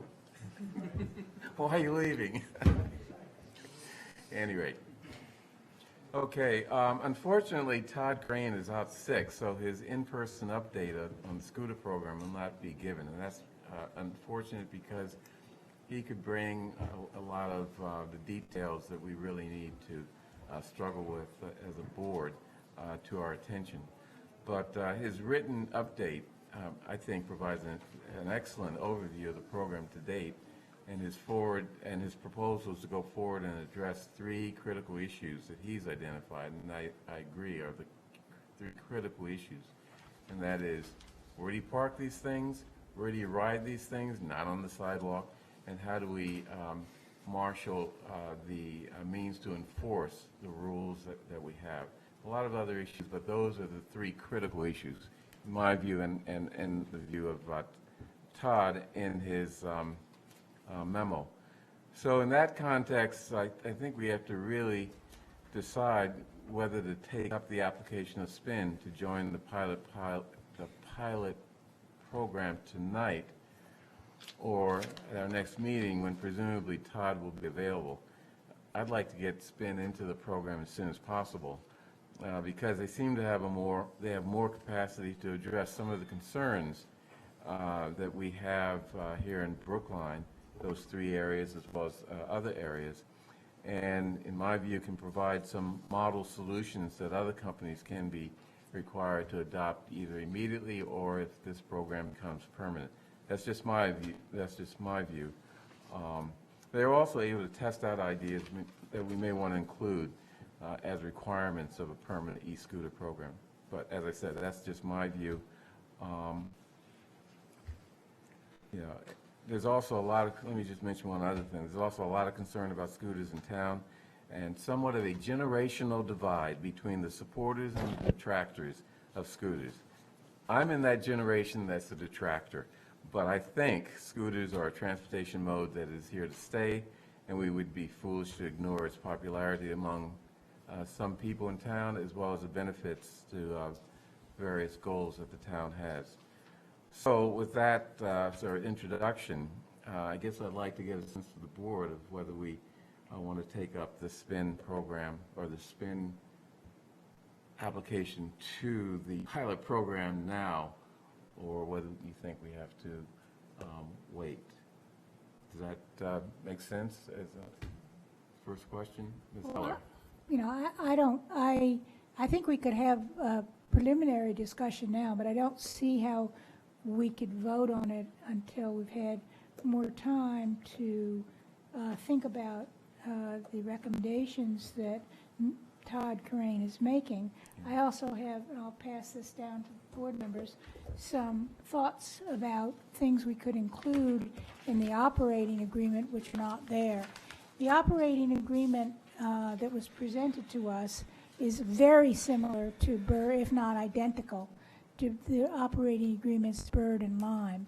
And I'm not happy with that in the sense that I think that there are improvements that we need to make, and we need to address some of the concerns. I think there are legitimate concerns in the community about the use of these and how going forward we're going to deal with the issues. And you mentioned those three. I think there's also the issue of no helmets and the issue of underage use, which unfortunately I see all too frequently.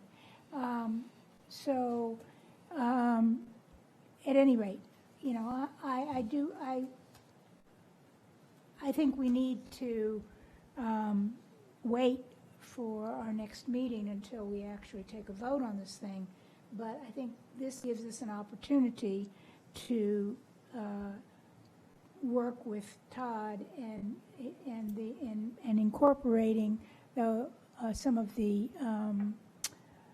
recommendations he's making. Particularly, and I in my draft here that I've just given you, I'm concerned as well about the issue of the corrals and the inappropriate docking of these things left in the crosswalks, blocking the handicap ramps, and it happens all too frequently, and blocking pedestrians on the sidewalk. So we need to think about ways to do it differently. I saw that there's this mention in some of, I think, either Todd's memo or some of the things from SPIN about corrals and using technology, and I think that makes some sense, but I would want to include it in the operating agreement. In its paragraph 5, and change paragraph 5 considerably. In addition, paragraph 7, I would want to add a 7th paragraph on enforcement, because it's very clear to me that when you have a program like this, which is starting, you know, it's impossible to know exactly how many people are not obeying the agreement that they have with the company and the town on the use of these things. And it's got to be a huge percentage. And sure, we can always say, well, some drivers run through red lights, or they do this or that, or some bicyclists do this or that, but it's not the same percentage, because I think the level of complaints and the number of complaints and what we see with our own eyes is indicative of what's happening. So I don't want to put a percentage number on it, but I think it's way more than in terms of doing the taking inappropriate actions. So we have to think of a better way of enforcing this agreement. Much of this stuff is in the agreement. The no helmet thing, for instance, using a helmet is in the agreement, but it's not yet in state law. Is Tommy Vitolo still here? No, unfortunately. But I do think that state law is going to catch up with this stuff at some point. But why should we wait until there's a terrible tragedy? The CDC has come out with a study of these things in May. Something like 45 or 47% of people who are injured on these things have serious head injuries. Those could be mitigated or prevented by the use of a helmet. And there have been a few deaths on these things. Again, it could have been mitigated, I think, by the use of a helmet. So we really, we owe it to the citizens to make sure that they understand the consequences. I don't think people do. I don't think they've had enough training. I don't think they understand why they need a helmet. So, can I just get some clarity? Are you suggesting that this would be just for the SPIN contract? No. For all, and Yes. the other existing contracts, and then we yes. would amend those contracts in Yes. some way? I don't know But if I that's don't want possible. to enter into another one that's exactly the same as the Bird and Lime ones when I think that those Right. contracts aren't as robust as they should be. Especially given our experience and what we're seeing. So, I don't necessarily disagree with Select Person Heller, but I may be not as far down the line as you are. So I think I am convinced that there are some problems with the pilot program as it's currently constructed. And I think we need to make some changes to the pilot program. And in order to make those changes, we need Todd here to give us some context and some narrative about what we can do and what his proposal is, and just fill in some of the details that are sort of hidden between the lines of the memo that he delivered. And I am uncomfortable allowing another company in under the existing pilot program before those changes are made.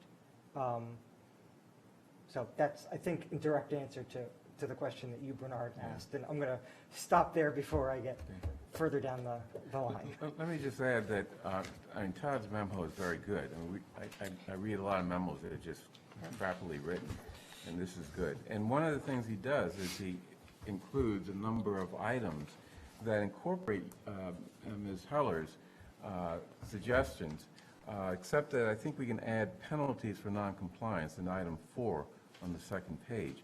But other than that, I mean, these are good recommendations to address the issues that he's identified as important. And he's saying that, you know, he'll work with the companies to make sure that they're implemented as soon as possible. We can make that a condition to the spin contract and incorporate them into that contract. I agree that, you know, the operating agreement that we have now is just not, I mean, it doesn't address a lot of our concerns. But we can do that and incorporate this into the spin contract and use that as pressure on the other companies to come up with well, so let me tell you, let me go one cut deeper into my thinking. So I'm focused here on bullet point number 3 on the backside of the memo. There seems to be this implication that scooters and bicycles should be treated the same. And I read that because it says we shouldn't allow scooters in sanctuaries where bikes aren't allowed. Well, I want to push back against the notion that scooters and bicycles are interchangeable, certainly in the context of public parks. I'm not sure that I buy into the fact that scooters should be allowed to be ridden in public parks because bicycles are allowed to be there. And I want to hear from Todd how he got to that conclusion. And I just want the ability to sort of query it. And I'll go up a level and say, I think I'm uncomfortable accepting these proposed changes from Todd without talking to him and then potentially coming back in 2 weeks or a month or at some future date and saying, oh, we're actually going to make this other change. I think we need to sort of do a holistic reset, make the tweaks we're going to make or make the changes we're going to make, and then go forward. We can't every 2 weeks or every month or so make a change. It's not a recipe for success. So that's my mentality and what I was going for. For me, I think the clear direction that we need to give here, whether it's today or whether it's when we are able to hear from the administrator, is whether or not we think the sort of the free flow of scooter parking should continue, or whether or not corrals is the right way to go, whether or not they're these sort of like digital designated on the, you know, sort of on the pavement, or proper corrals in the way that that blue bikes are stored, and that we should, again, whether it's today or the next time we meet, we should start to provide some sense of what we as a board think about that. I mean, certainly for me, you know, I think that is having a corral system, if this is going to continue beyond the pilot phase, I think that's going to be critical. The idea of, I've seen the same things that Select Board Member Heller and many others who have reached out to us have seen, and I think of all the problems, when we start to rank all of the issues, I think that's right at the top there. Is that I just can't see a world in which we just have scooters littering the sidewalks and streets as a reasonable solution to transportation issues. You know, at Select Person Heller's listening session, David Trevette of the Pedestrian Advisory Committee, I think, said that whenever new, I thought he presented a very good testimony. He said that whenever new technologies are introduced, there's always an adjustment period. And I can say that from my observation, purely unscientific, right? Because I don't go to every part of town. But in Coolidge Corner, I've noticed that recently I've seen less people on the sidewalks. I've seen less bikes strewn in front of my house, as well as other strange places. I don't know if that means anything other than that, there's going to be an adjustment period, and we ought to figure out ways to speed up that adjustment period, and recognize that we do have ways of addressing the critical problems I think we face. I don't agree that helmets is something that should be a deal breaker on this program, but the other issues I think are critical. Ms. Hamilton, do you? I do I'm have some saving the thoughts. best for last. Can I add one thing before you go on? Before you It go looks on, like yeah, Ms. because I know it might Howard be. has something to say. It might go for a while. Just also that we don't necessarily only need to put these corrals on sidewalks. We can also, in certain areas, take away one parking space and be able to put, create a corral for about 5 or 6 of these different scooters, so it doesn't even necessarily need to be on the sidewalks. I was just going to add that I think the helmet use is, it's not only a matter of individuals, taking their own risk and taking their own life in their hands when they go on one of these things. It's also a matter of a societal cost and a societal responsibility, because they have to go to emergency room, they may not have insurance. In the end,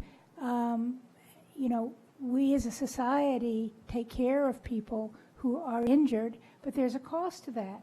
And we also don't want to have people who are out of work and unable to perform their jobs because they've been injured.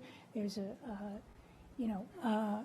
cost to that as well, so to employers and to others. So I do think that helmets are an important issue. I don't agree with you, Bernard, about that.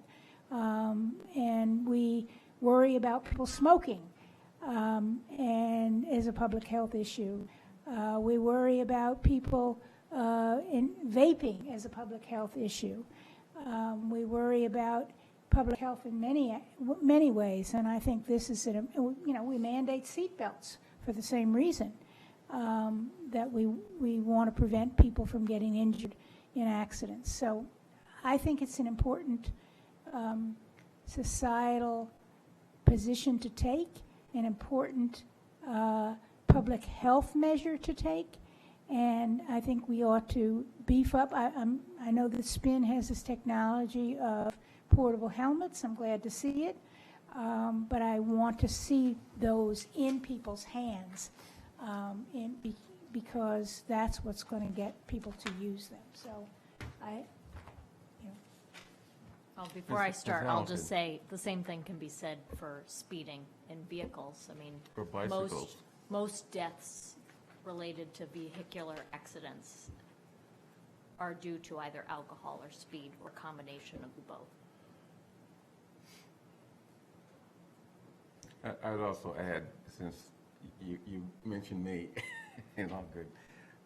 How many bicyclists have you seen with helmets? Most of the commuters do have helmets, I noticed that. And those are the ones who are speeding down Beacon Street, almost running into people. But, you're sort of casual rider. There's a problem with that, with bicycles too, so. And I don't expect state law to mandate helmets for anyone over 16 in the Commonwealth of Massachusetts. I could be wrong, but I'd be surprised. So what other comments do you have, Ms. Hamilton, So- since you're responsible for this?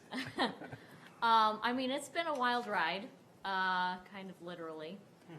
I'm very intrigued to see whether or not we'll be able to wrap our hands around a lot of the issues that we've all seen by implementing a lot of changes that I've worked with Todd to create. And in fact, I have to give Spin a lot of credit. Watching their presentation, I started to realize some of the things that were missing from the original operating agreements. One of the assumptions made was that by taking a picture with, through the app to end the ride, to show that the person has parked responsibly, I guess I made the mistaken assumption that there would be a penalty if somebody didn't park it responsibly, that somebody was going to be on the other end of that app technology and looking at the pictures. And I don't know whether or not that's the case. So the three strikes policy that Spin has factored into some of the recommendations, that we were starting to address. The no parking zones and the corrals. I've been paying close attention to Chicago, Nashville, and Washington, D.C. Some of those communities are getting a lot of things right, and some of them are getting a lot of things wrong, in my opinion. Washington, D.C. is going through an iterative process that I think we're starting to realize we have to go through. First, you kind of let the free market go, and you see what happens. Are people responsible enough to use a helmet? Are they responsible enough to use the bike lane? Are they responsible enough to park, to allow other people to pass? We're seeing that when left to completely their own devices, you can't trust everyone. So now we need to start looking at some of our community spaces and carving out particular spots for this kind of technology. And I'm hoping that that will start to address a lot of the issues that we see on our neighborhood streets and in front of homes and businesses where people are discarding these devices improperly. So I've been paying attention to what's been going on across the country because, we're not in a vacuum. Other people are figuring this out at the same time. So that has been baked in. The one thing that I really haven't been able to figure out until I started to talk to Todd about how do we really get the police department completely on board and give them the resources that they need in order to start addressing the enforcement. Two things I'll say about the proposed changes. One, I'm uncomfortable changing one contract and not the whole. So I think it has to happen at the same time. But the second is enforcement really is a government responsibility. And I'm not sure I can get completely on board with putting the entire enforcement on a private company. Because if we're permitting 3 different companies, it starts to get very murky as to who's enforcing whose company. So the last bullet point is trying to get the permit fees and use them to get details that will be assigned on a regular basis, but the hours will change so that nobody knows when they're activated, so you can't anticipate when you might get pulled over. I think that this is a very important change that needs to happen in order for us to really see whether or not we're able to enforce this kind of technology to make it the most successful it might be. And although I guess there'd be problems imposing these changes on existing contracts, we can at least say that, if Spin comes in, it's the model that we're going to, could be part of the model we're going to use for a permanent program. So, show us that you can. Well, and part of the comply. reason why this took so long, we had our listening session on June 12th. We were working with the companies to make sure that some of the things that we came up with that we'd like to see, we needed to know that the companies had the technology to actually implement. And that was a back and forth dialogue to see what was actually technologically feasible. Because the technology isn't at a point where we could geofence sidewalks, but it is to a point where we can, black out parks. We can get to within a 4-foot space, which is good enough for like a parking space, so that people have an idea of where they're supposed to park. And if they don't park, there's an ability to impose a penalty, right? Yes. And that is, one of the other things that I mention in here in the enforcement. There's nothing like a fine to get people to understand that they've done something that they shouldn't have done, and they're not going to do it again. And so I think that that part of this penalty can be a fine. I mean, the leaving something in a curb ramp, which is for handicapped accessibility, is clearly inappropriate and a violation of the contract between the user and the company, as well as between the company and the town. And, so I think that when that happens, we don't need a police officer to go there because the company is going to go pick up the scooter. They're going to know where it is. They should be immediately imposing that kind of fine. They already have the credit card. They can impose some sort of fine. That can be part of their contract with the users, that we will impose fines if you do X, Y, and Z, or you don't abide by the terms of this contract. I think that very quickly we will educate people about the appropriate behavior and how these things should go. So. Yeah, people will also be educated when police are stopping a couple, and that's noticed. Because I think that people have noticed the conversation in town about riding on sidewalks and throwing or parking them in strange places. And I think, just my observation, that has had an impact on behavior. So if the police are out there, and according to this proposal, not everywhere, but in certain high-density areas and randomly selected areas, stopping, ticketing, or whatever they do, that's going to get around. And I think that will change behavior really fast. So. Maybe. Yeah, well, I only say that because I've done some online research and noticed that many cities that have had these programs in place for quite some time still have these problems. And there's chatter in their communities about it. I was recently in Oakland, and they're having the devil of a time with these scooters all over the place, and people are dumping them. There's a lake in Oakland, people are dumping them in there, vandalism. But so and then there's chatter. I mean, people are complaining and people are talking about it, but it really hasn't changed. The biggest difference between our pilot program and the other communities, because I read about those too. Whenever I dig a little bit deeper, they've permitted 13 companies and thousands of scooters. We have 250 right now.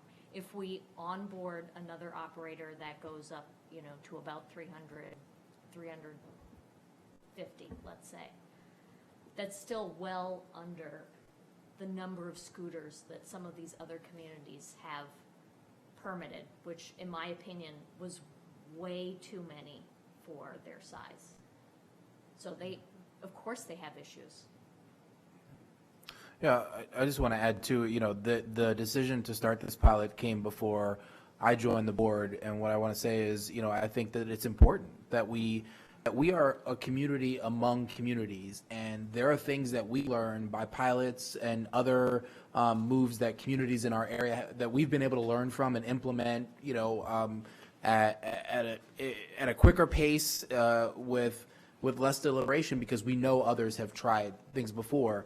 And for me, this is us doing the work in many ways for our region. I mean, this, ultimately, communities nearby us are going to have to take up this issue, and they'll be able to look at Brookline and say, let's learn from this pilot program. Let's learn from what they've done. And I think, every moment that passes, I think the forum that you held, Heather, the e-scooter forum was a sort of watershed moment where people were able actually to engage and bring forth, and it led to this document that the chair talks about. I mean, where I think there's some really meaningful and reasonable solutions to the reasonable issues that folks have been bringing to us. And if we continue this, then I think we're going to get even better at this. As it relates to spin itself, and I still don't know if we're voting on this tonight or not, but I haven't met with the folks from I'm a Bird, but I have met with the folks from Spin, and I felt great about the conversation that we had and their willingness to work with. Every time I said, well, can we do this though? And they said, we'll be willing to work with you on that. I think ultimately one of the things that we can find out through this pilot program is who's working well with us. And if we don't have Spin as part of a pilot program that's going to continue, when we have to decide later on whether or not we want to go full in on this kind of program, we're not going to have that information. And so if we're going to continue the pilot, which I think we should, then I see no reason why we wouldn't want to include spin as part of this pilot. Any other comments? Other than spin, also has the capacity to do some of these things because they're connected to that big bad motor company. Well, you know, which has, you know, good side as well as, for some people, a bad side. But, any other thoughts, comments? I guess, you know, the first question is, do we want to take this, the issue of spin being admitted into the pilot program tonight or in the future? And I guess maybe that's a question for further discussion. Or maybe we just vote. I think we can just express our opinions. I say do it in the future. Okay. What's your opinion? I Mr. think Franco? I said I was uncomfortable doing anything until we effect the changes to the pilot program. Okay. Your opinion, Mr. Fernandez? Yeah, can I get some clarification? So, because now I'm going back to your document. Okay. And so can we go back to Bird and Lime and say, not only with spin do we want to incorporate this as part of our model, but can we change that? I don't know if it's agreement or when it's not a contract. Can we change that? I believe so. I read the first paragraph of those agreements, and they all talk about the fact that we can cancel or they can cancel at any time. So if they're not willing to talk to us about it, and they're not willing to make the changes that we see that are necessary, we might have to resort to cancellation, but I do think we could do it. Yeah. I suspect we that can, we can at least say that, you know, we're expecting that our permanent program will include these and other provisions. You know, it would behoove you to try to work with us to make sure that you can do this, as well as, I assume SPIN can do all this. You know, that's the assumption we're working on. So as a practical matter, yes, we can change. Yes, I think Bird and Lime are on notice that changes are coming. And not unreasonably on notice, No. because, you know, there have been huge problems Yeah. that we're trying to deal with. But what Select Board Member Heller is introducing right now, Todd has not shared with them.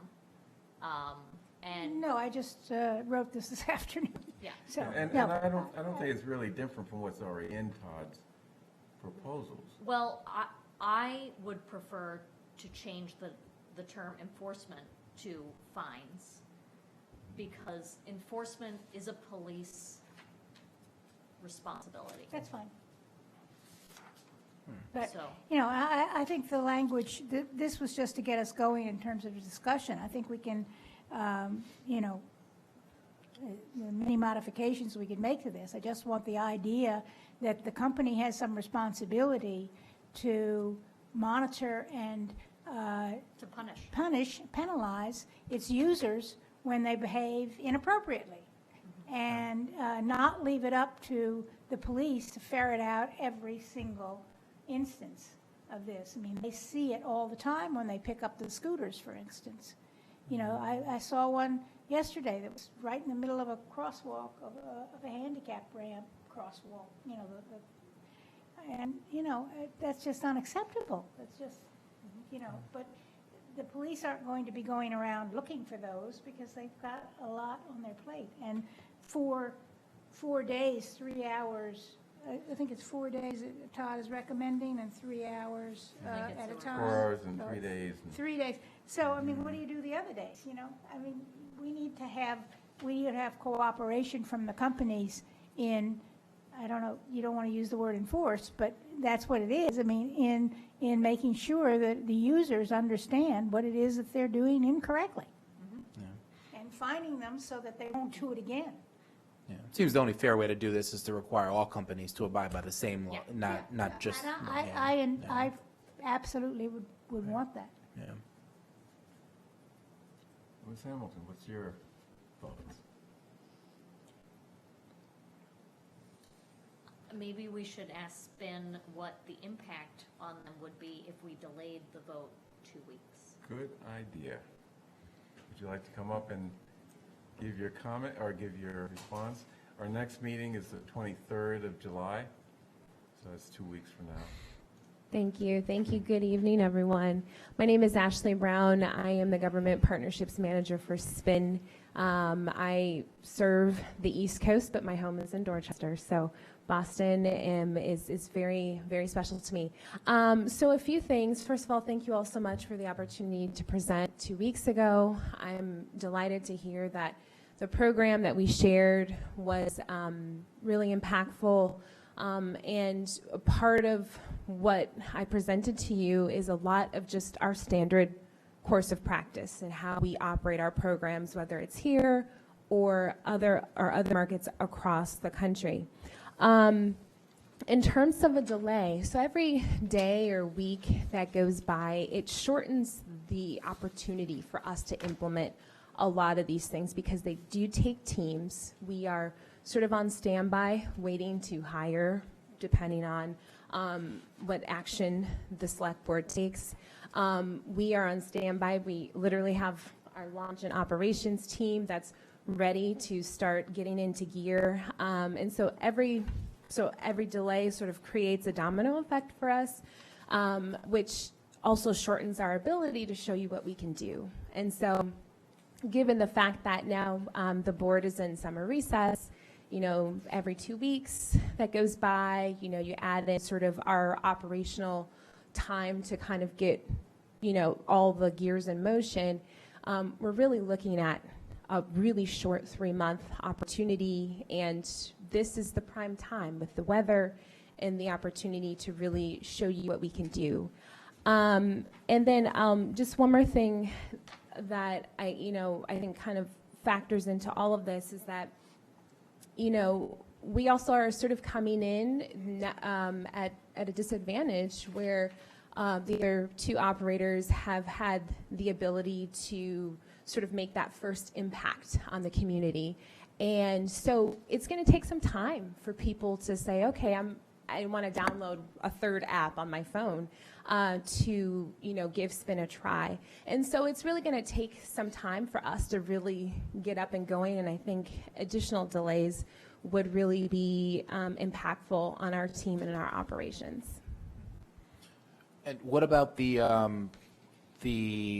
corrals? Is that something that would take a much longer time to get up and running, do you think? I mean, obviously that would require work on our part to identify where these locations. Yeah, so that does take some time. I don't want to sort of put a time frame out there because I haven't had a chance to really discuss with our team sort of the amount of corrals and things like that. But we do have folks on our team that can help stage and identify locations too from just a GIS standpoint. And so we do have those supports ready to go. It's just, I think, the more time that we sort of are in this delay, it really does make it challenging for us to really execute and get everything deployed.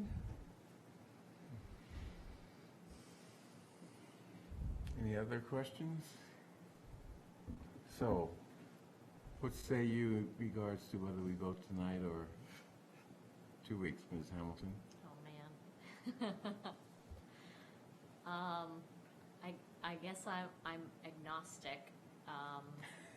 If pressed to vote, I would support it. Voting tonight. Yeah. But I empathize greatly with all of the people that came out to the forum and expressed what's not working. And I don't want it to appear like that went unheard. So I would like to implement the changes that Todd has worked very hard on, so that the community realizes that we're responding, that we're listening and we're responding In the pilot. with the pilot. Well, I guess, you have to realize that this is really a long-term process, and getting it right in the beginning is going to be very, very important. And although I'd like to push this forward, I mean, the concern that Todd's not here to really help us go into the details and really, get the changes into the program. So I guess still bothers me, or does bother me a little bit. I know it's a burden on you, but again, we're looking at the long term. And if we do this in a rush, we may have short-term benefits, but the long term is going to be difficult. And there's enough intergenerational stress here that maybe it does make sense to wait until Todd is here and we have a more thorough discussion. I mean, that's my thought right now. Ms. Hamilton, since you're the main leader here, what do you think of that? I think that's probably the prudent action. Okay. How about you, Mr. Fernandez? You don't have the votes now, so. I know, right? You can say Come whatever on. you want. Yeah, right. Good point. No, I think that's right. But what I think what we'll need to do though is because I'm in favor of the amendment to the agreement, but if it's amended for all three agreements, and so that this next 2 weeks gives us maybe the time to work that out, to get that done, because if we were to vote for spin with this included, then we would have one operator operating under a different set of requirements than the other two, and I just don't think that's fair. And the other thing that we should consider is, and only Todd in consultation with Select Board Member Hamilton can let us know, is when's the I think corrals are the right thing, and I think that's the ultimate solution where we want to be. But how long will it take us to figure that out? I don't know that we'll have that figured out 2 weeks from now. He's already identified some key locations. I think his proposal is going to tackle the commercial and like heavily trafficked areas first. Okay, and then build out from there. Yeah. And these corrals would be for all of the three operators. Let's say we have spin on, not just by. Okay. Think of it like a parking spot for a motorcycle or something. And it's completely municipal dictated. Yeah. Well, I'd say let's use the next 2 weeks to have it all ready so we can vote on everything all at once and get this thing moving. I guess we can return to the question of spin later on, but certainly I think I've made sort of my thoughts clear on if we're going to have a pilot program that they should be part of it. Okay. I would raise just one other issue, and that is, has been brought to my attention by a couple of community residents who've done some research into the state law. And apparently, state law does require these electric scooters, motorized vehicles, or whatever they're called, to have turn signals and brake lights. And I don't believe do your scooters have those? No, not at this time, and actually none of the scooters we have a brake light let me kind of break that up. We have brake light in terms of if somebody brakes, and I demonstrated that at the last meeting, but if somebody brakes, it does light up in the back. But almost all of the scooters in the industry at this time do not have turn signals. Yeah. And so the state law that references that, where they use the word scooter, they actually mean moped. So MassDOT issued a clarifying statement last fall before we engaged in our pilot program that said that law does not pertain to these vehicles. Mm-hmm. Well, I think that's not clear when you do the research. So that has to be something that's clarified, because I do think it's a good idea, frankly. I mean, anything that keeps people safer is a good idea. The Joint Committee on Transportation is looking at including turn signals on these devices as a state requirement.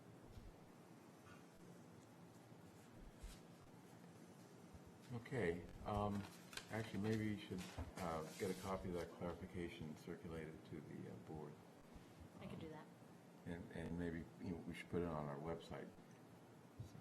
So, at any rate, So I guess that means, I'm sorry, and this is the second time you've been before us. But, you know, like I said, this is a long-term project, and we want to make sure we get it right.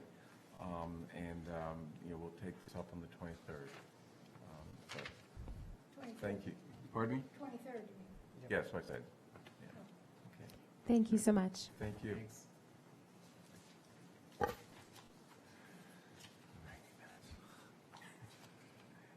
Okay, where are we here? 7:15, number 15.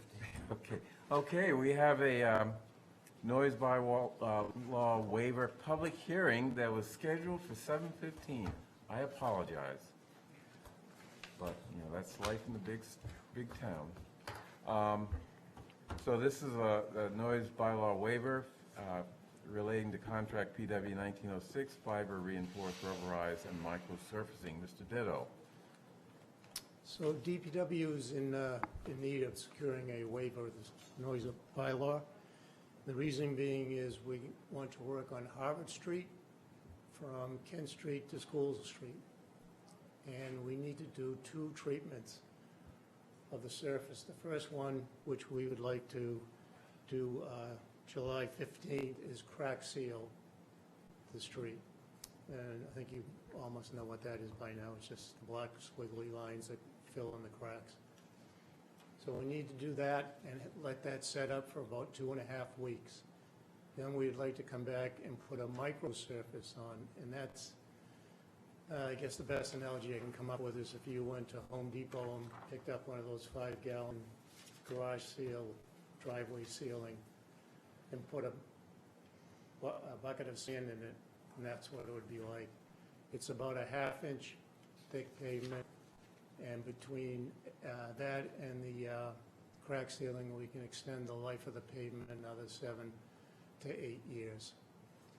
So it's not a very long operation. The contractor told me all he needs is 3 hours. So we're looking for a waiver between 2 o'clock and 5 o'clock on the 15th. In the morning or the In the evening? morning. In the morning. And then we would like to come back on Monday, August 5th, and do the micro surface. Okay, any questions from the board? Can I just ask Peter a question? Is there a reason for the 2 to 5, that 3-hour window? It seems to me that that's probably the most impactful time for sleeping.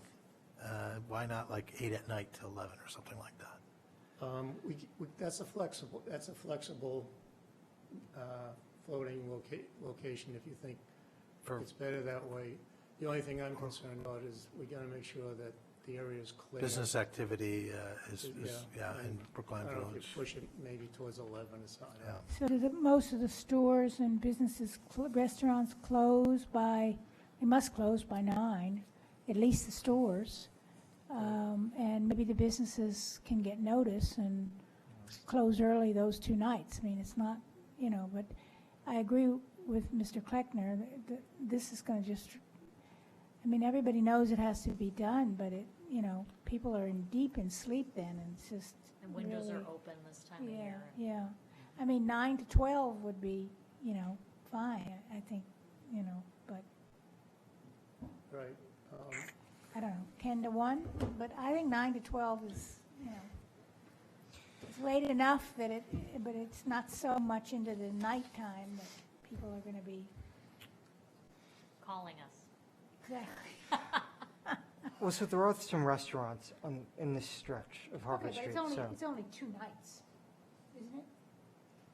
well, it's 4 nights. Oh, it's 4 nights, okay.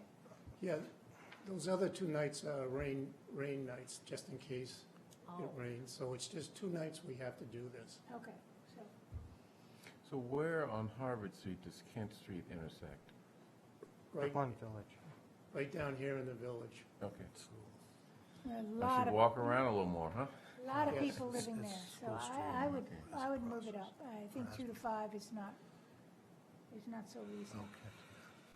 Right, so we're saying 10 to 9 to 12? Harvard Street to Kent to School. There's not that many restaurants there. You've got the There are. barbecue place. There's a, Yeah. there are, Yeah, quite a few restaurants. I can count them just out of memory, like 5 that are, and admittedly, they're down towards the Kent Harvard intersection, but I just foresee difficulty and problems. And I'm not, Well, I think there'll be difficulty in problems in any event, you know. I mean, the later you go into the evening, the worse it is for the people who live there and who have to hear these backup lights and this, you know, all this noise from the machines. Which machines will you be using? Which machines? Well, it's like a big squeegee. It's a machine, has tracks, and they drag a squeegee but behind it, so I think they must have about a 10-foot wide path behind them. How much noise does it make? To be honest with you, I don't really know.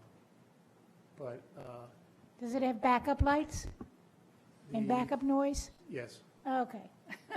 So- Those are the worst, in our experience. So admittedly, I don't know the geography of this part of town, but I know generally where it is. Are there a lot of houses on that stretch between school? I mean, you have the spa restaurant, you have the school, and then, you know, a bunch of businesses between there and Kent Street. Yeah, that's probably your biggest number of residents, right at Kent and Harvard, right at that intersection.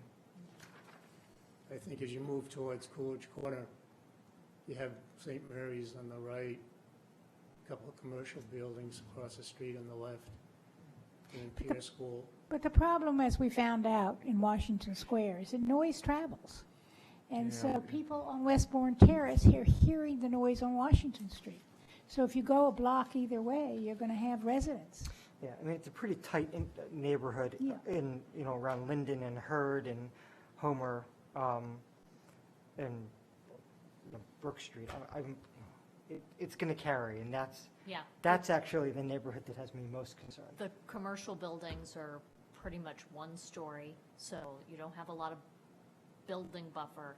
And you know, I chair the committee looking at the Kent Street Senior Affordable Housing.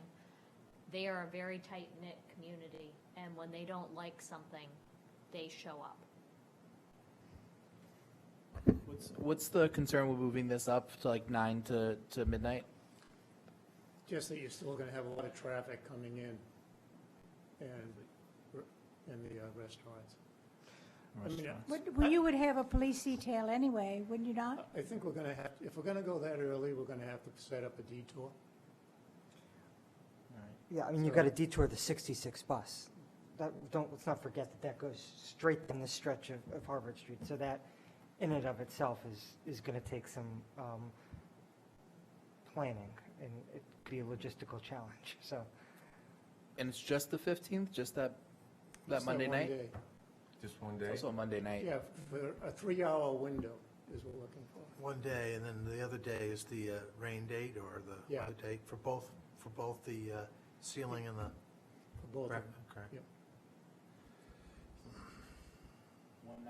One night on a Monday night, I think they'll have the Minimal least amount of impact. impact on the restaurants. And yeah. and frankly, I don't see a lot of residential buildings in this area. We said that about Washington Street. Well, Washington Street was a continuous project over many years. Public hearing, you might hear from some. Okay.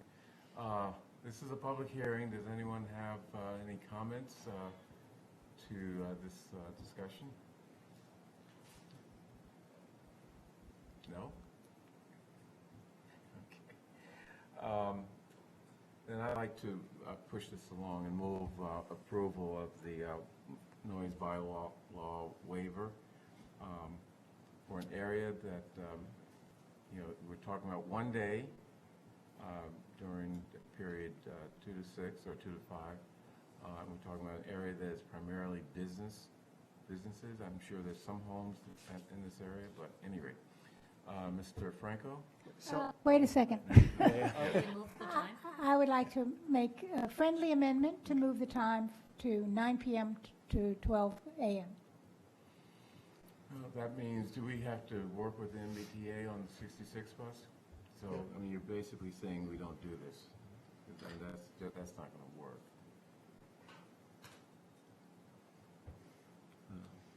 How often does that bus go by?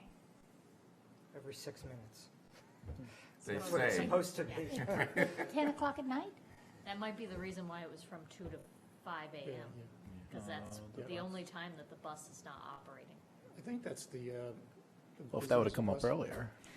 That's the biggest, busiest bus in the area, I believe. Yeah. Yeah, it's And there's What another time, bus what that time goes does up it, Washington. what time does it start in the morning? I doubt it, Most before transit 5. service starts between 5 and 5:45. It kind of depends on the line. And then But the bus When's the doesn't last- stop until about 2 AM, I think. Oh, really? probably leaves Dudley at 1:30, and it's probably expected in Harvard Square like 2 or 2:15. It goes later than the fixed rail. Well, that does change things. So, are we ready to vote? Is there any way to detour that bus through the neighborhood, or? Well, that's going to create problems, too. We're talking 3 hours here, Yeah. one night. Okay, well, then I would ask that you give people lots of notice, as far away as 4 blocks on either side, because they're going to hear that noise. And at least if they're prepared, they can purchase earplugs or be away for the night or do something else. But I do think it is, it's a disruption. And I don't think giving them 1 day's notice is enough. If we approve this, I would want you to send the notices tomorrow as soon as possible. I mean, I think that's fair. Okay. Joe Viola has a very extensive list of people who have shown up for the Kent Street project. Okay, thank you. Okay, ready? Move approval, Mr. Franco. Aye. Ms. Heller. Aye. Ms. Hamilton. Aye. Ms. Fernandez. Aye. Chair votes aye. Thank you. Thank you. We have another hearing. Again, I apologize for how late we are, but what's going on? Public hearing on the request of National Grid for a noise bylaw waiver in connection with work to be done to install a gas main from 57 Babcock Street to the intersection at Harvard Street. Mr. Barkus. Good evening. John Bacchus, National Grid, Community Customer Manager. I am here tonight to request a noise variance hearing for a project that is ongoing at the intersection of Harvard Street and Babcock. We have upgraded our infrastructure and installed a new regulator station, taking the system from a 22-pound system down to a low-pressure distribution system. So tonight we're here to request working Sunday nights, starting on Sunday nights and working until Thursday evenings. We're looking to work from 7 p.m. to 5 a.m. For approximately 8 to 10 weeks. Long time. So what type of noise are we talking about? So Jackhammers? we're talking saw cutting more so than the jackhammers. There would be some jackhammering out there. Most likely there'll be cobblestones in the area. So there'll be the backup alarms, the normal noise that I testify all the time to, the general construction and road construction of road plates, backhoes, vacuum excavating, hammering. What we're trying to do is we're trying to take the system. There's also a paving project, public works project going on. They're paving Babcock Street, so we've run our infrastructure. We've replaced approximately 600 feet of cast iron, old, dating back to 1920s infrastructure. We replaced it with new plastic pipe. We're running it out to Harvard Street. At the intersection of Harvard Street, there's a 36-inch cast iron gas main. We need to make that connection into the 22-pound system. Doing that, you're going to have several 9-foot by 9-foot holes that will need shoring. They're called pits. And then we need to drop in a line tee going from the 36-inch down to the beginning of Babcock Street. So construction's here with me, Nick Pepe here, he's the supervisor. What they've done is they've already run the system up to the crosswalk just about. Once they get just past the crosswalk, they're going to put end caps there. It's going to be all gassed in. But now we need to make the connection to make the system operate. So that system there to take up two lanes. So it's kind of a weird intersection. There's a right-hand turn lane only, then you get the straight lane, and then you get the yellow line. You get the buses, you get the businesses, you get the commuters, you get lots of traffic in that area, and unfortunately, we're going to be taking up that whole intersection, the crosswalk, in 2 lanes. The only way to really do the job is to try to be efficient as possible, is to work nights. So we're here tonight to request this noise variance hearing, and I know it's awfully tough to request this after, Mr. Ditto just requested a noise variance hearing for a couple nights. It is a commercial area. It's a bank, restaurants. There is some residential set in the back. We're prepared to do notifications and letters, but we would request this at this time. In terms of your actual construction work, is there any way that you could mitigate the sound? I'm just throwing that out. Yeah, no, so let me say, the board has been very understanding with me for the last couple projects I've been here. And, we do have a night project ongoing. We get complaints. We get complaints from blocks away. We try to keep them updated on schedules. But we've looked at many options. And to be able to put up barriers and stuff like that, it's not feasible in these congested small areas. We're taking up let's just call it, 100-foot area. To be able to try to block off sidewalks and buildings, it just doesn't work. It's not like we could just put up noise barriers. To put up noise barriers, the work itself would take up probably more time than it does to install the pipe.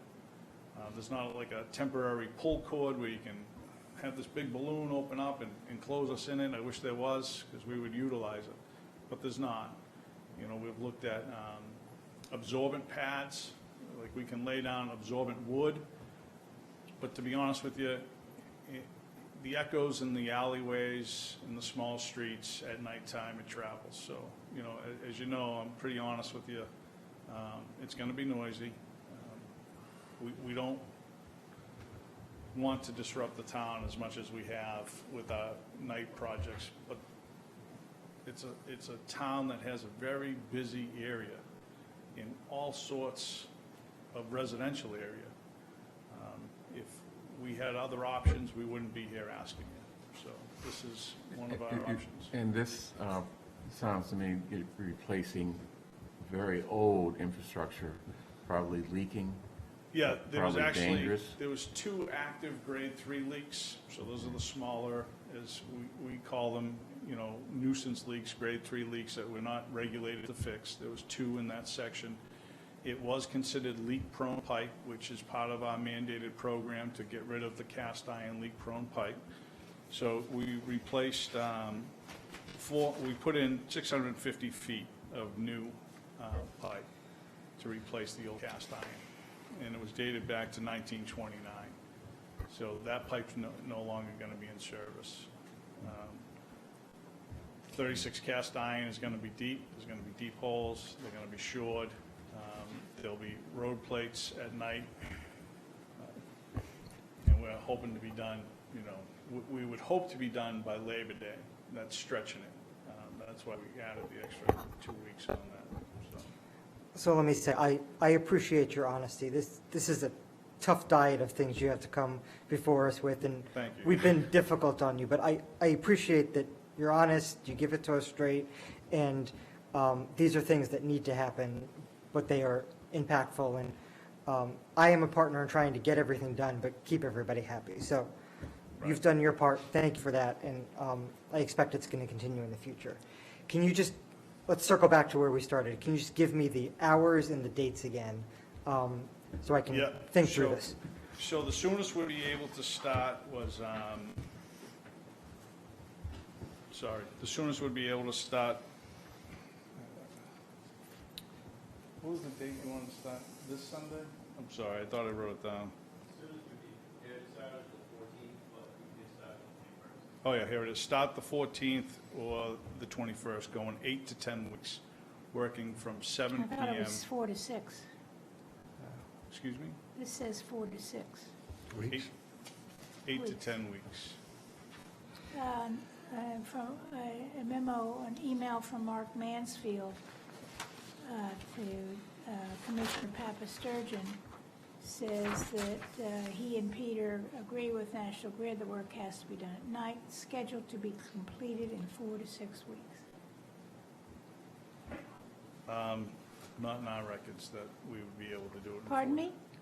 Not in my records that we'd be able to do it in 4 to 6 weeks. So you're talking 8 to 10? 8 to 10 weeks, correct, yeah. And it's 7 to 5 a.m.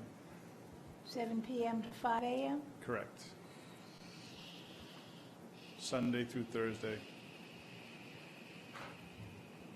And we are open for suggestions and, Well, this is a pretty heavily, I mean, you don't see them so much, but if you turn onto John Street, Yep. you will see big buildings, with lots of apartments and condos.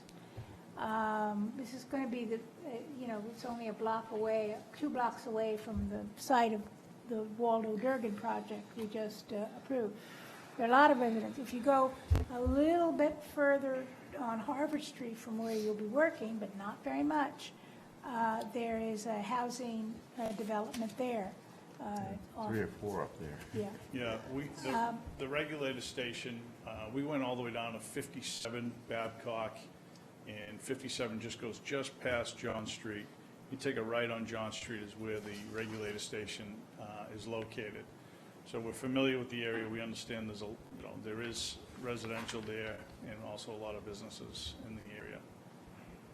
But your construction's going to be at Babcock and At Harvard. and Harvard. Yeah, in the intersection, taking up the 2 lanes.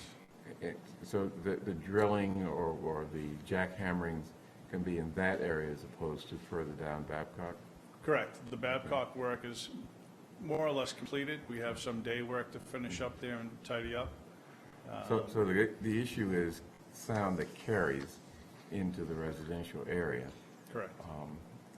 I mean, you got to do this, and this is probably one of the better situations we're facing because there are no apartments right over the work site.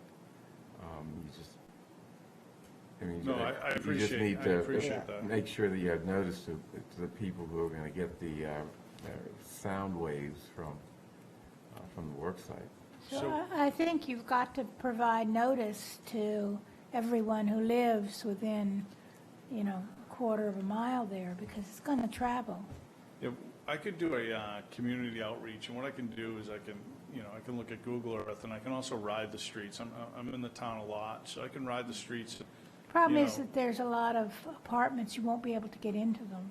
Yeah. You can't knock on doors, so you're going to have to send people stuff. No, what I mean is I can kind of survey it on with my own eyes and say, if I lived in this neighborhood, how far away would I want to be notified? I think, and if I, logistically pick the streets and the addresses and then look at the Google Earth and say, where else could it travel, I think I could. I think the east side of Harvard there, you're going to just past John, there's a fire station, so you're not going to have to worry about that. But on the west side, there are buildings certainly up to Devotion Street. Correct. Which is a small street, at least up to there. And even on the other side of Harvard Street, you have the buildings there, but we do have, some apartments on the other side. So again, I think I'd be prepared to work with the team from National Grid to make sure we do the appropriate as abutter possible. notifications. Oh, absolutely, yeah. So we definitely would want to give as much notification as we can. You might consider posting like a bulletin or something. HealthWorks has a bulletin. It's a all-female gym. Most of the people who are members there live in the neighborhood. JP Licks, right down the street. A lot of people walk there. They must live in the neighborhood. The Temple, right across the street. I'm guessing a lot of those members live quite close. Oh, Young is I'm trying to think of other businesses Well, that, Zaftig's, I think, has a Yeah, bulletin board. we could Yeah. do, we could also do So- like the flashing boards, the VisiFlash boards.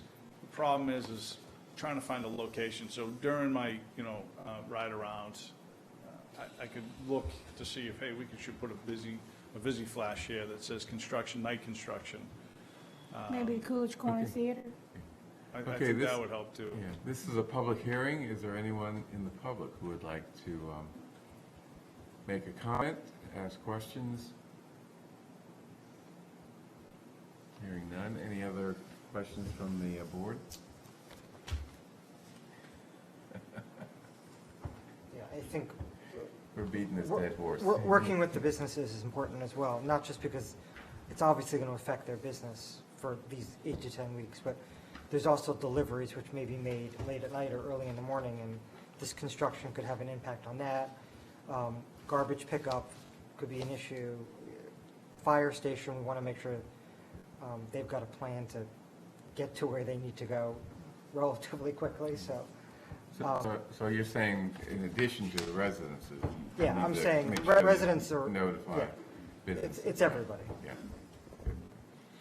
I'll just note that I'm a resident on Winchester Street, and I do like to sleep with my windows open. I expect to hear some of this. So in voting in favor of this, just know that I'm voting against my own personal interests. You've been notified. You know what's going Notified, on. Okay, I move approval of the noise bylaw waiver. Mr. Franco? Aye. Ms. Heller? Aye. Ms. Hamilton? Aye. Mr. Fernandez? Aye. And chair votes aye. Thank you. Thank you for your support. So next, question of approving the location, I'm sorry. Question of approving the petition of Crown Castle NG East for permission to construct any location for such a line of conduits and manholes with the necessary cables therein under the following way. Beacon Street, conduit, okay, Beacon Street.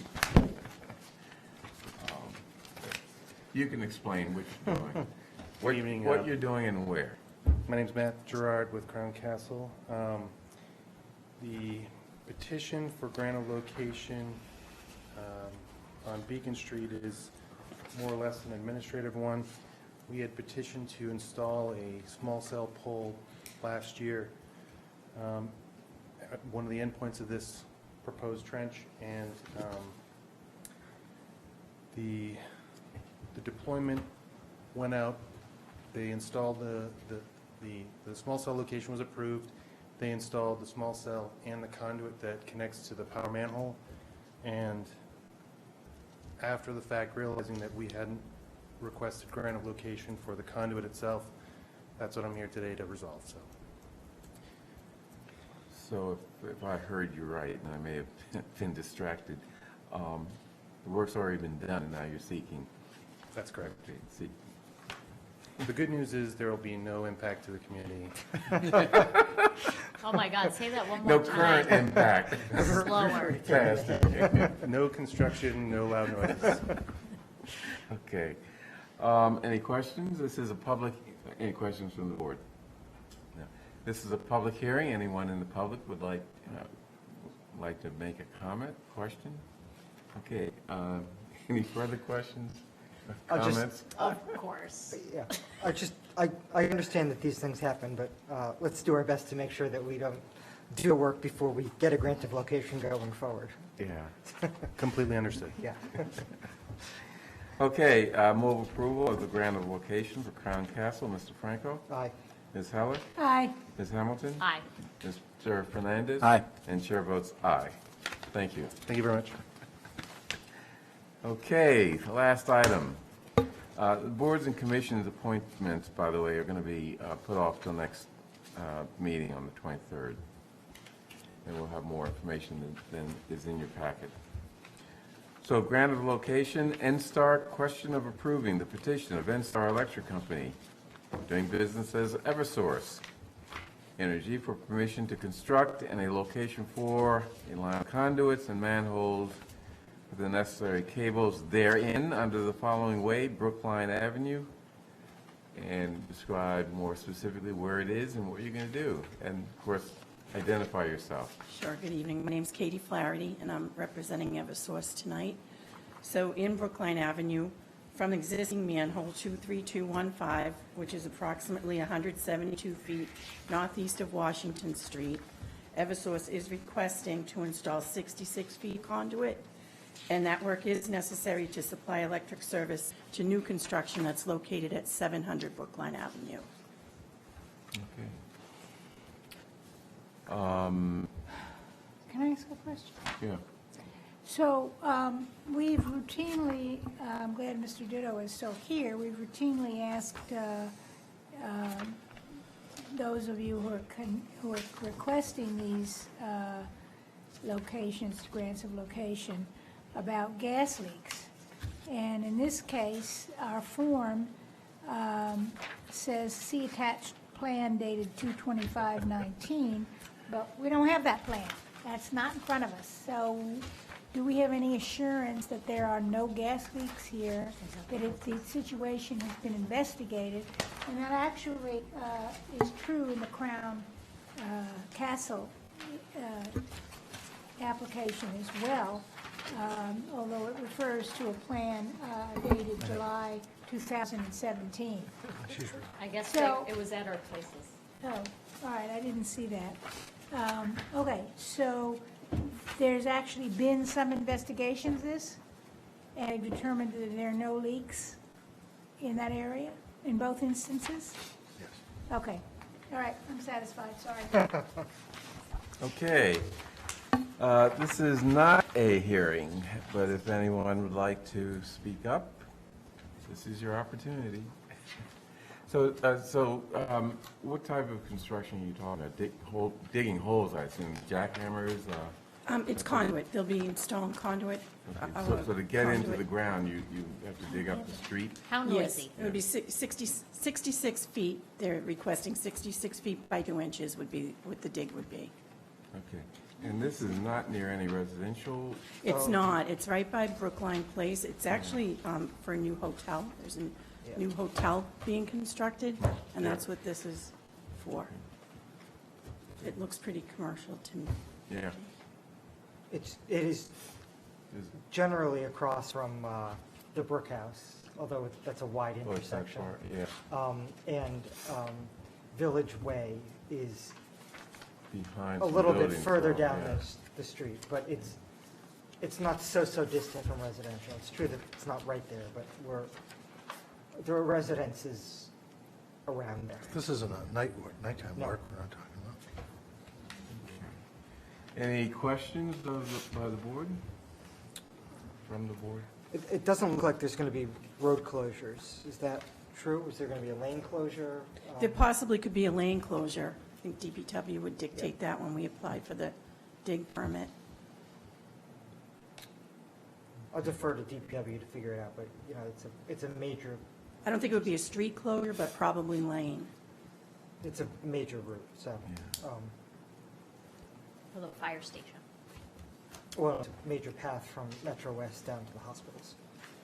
Route 9, take a left on Brookline Avenue. It's wide. Okay, again, I apologize for the lateness of this presentation, but that's life. That's right. Any other questions? Move approval of the grant of location by Instar. Mr. Franco? Aye. Ms. Heller? Aye. Ms. Hamilton? Aye. Mr. Fernandez? Aye. Chair votes aye, and that concludes our meeting. Thank you. Thank you.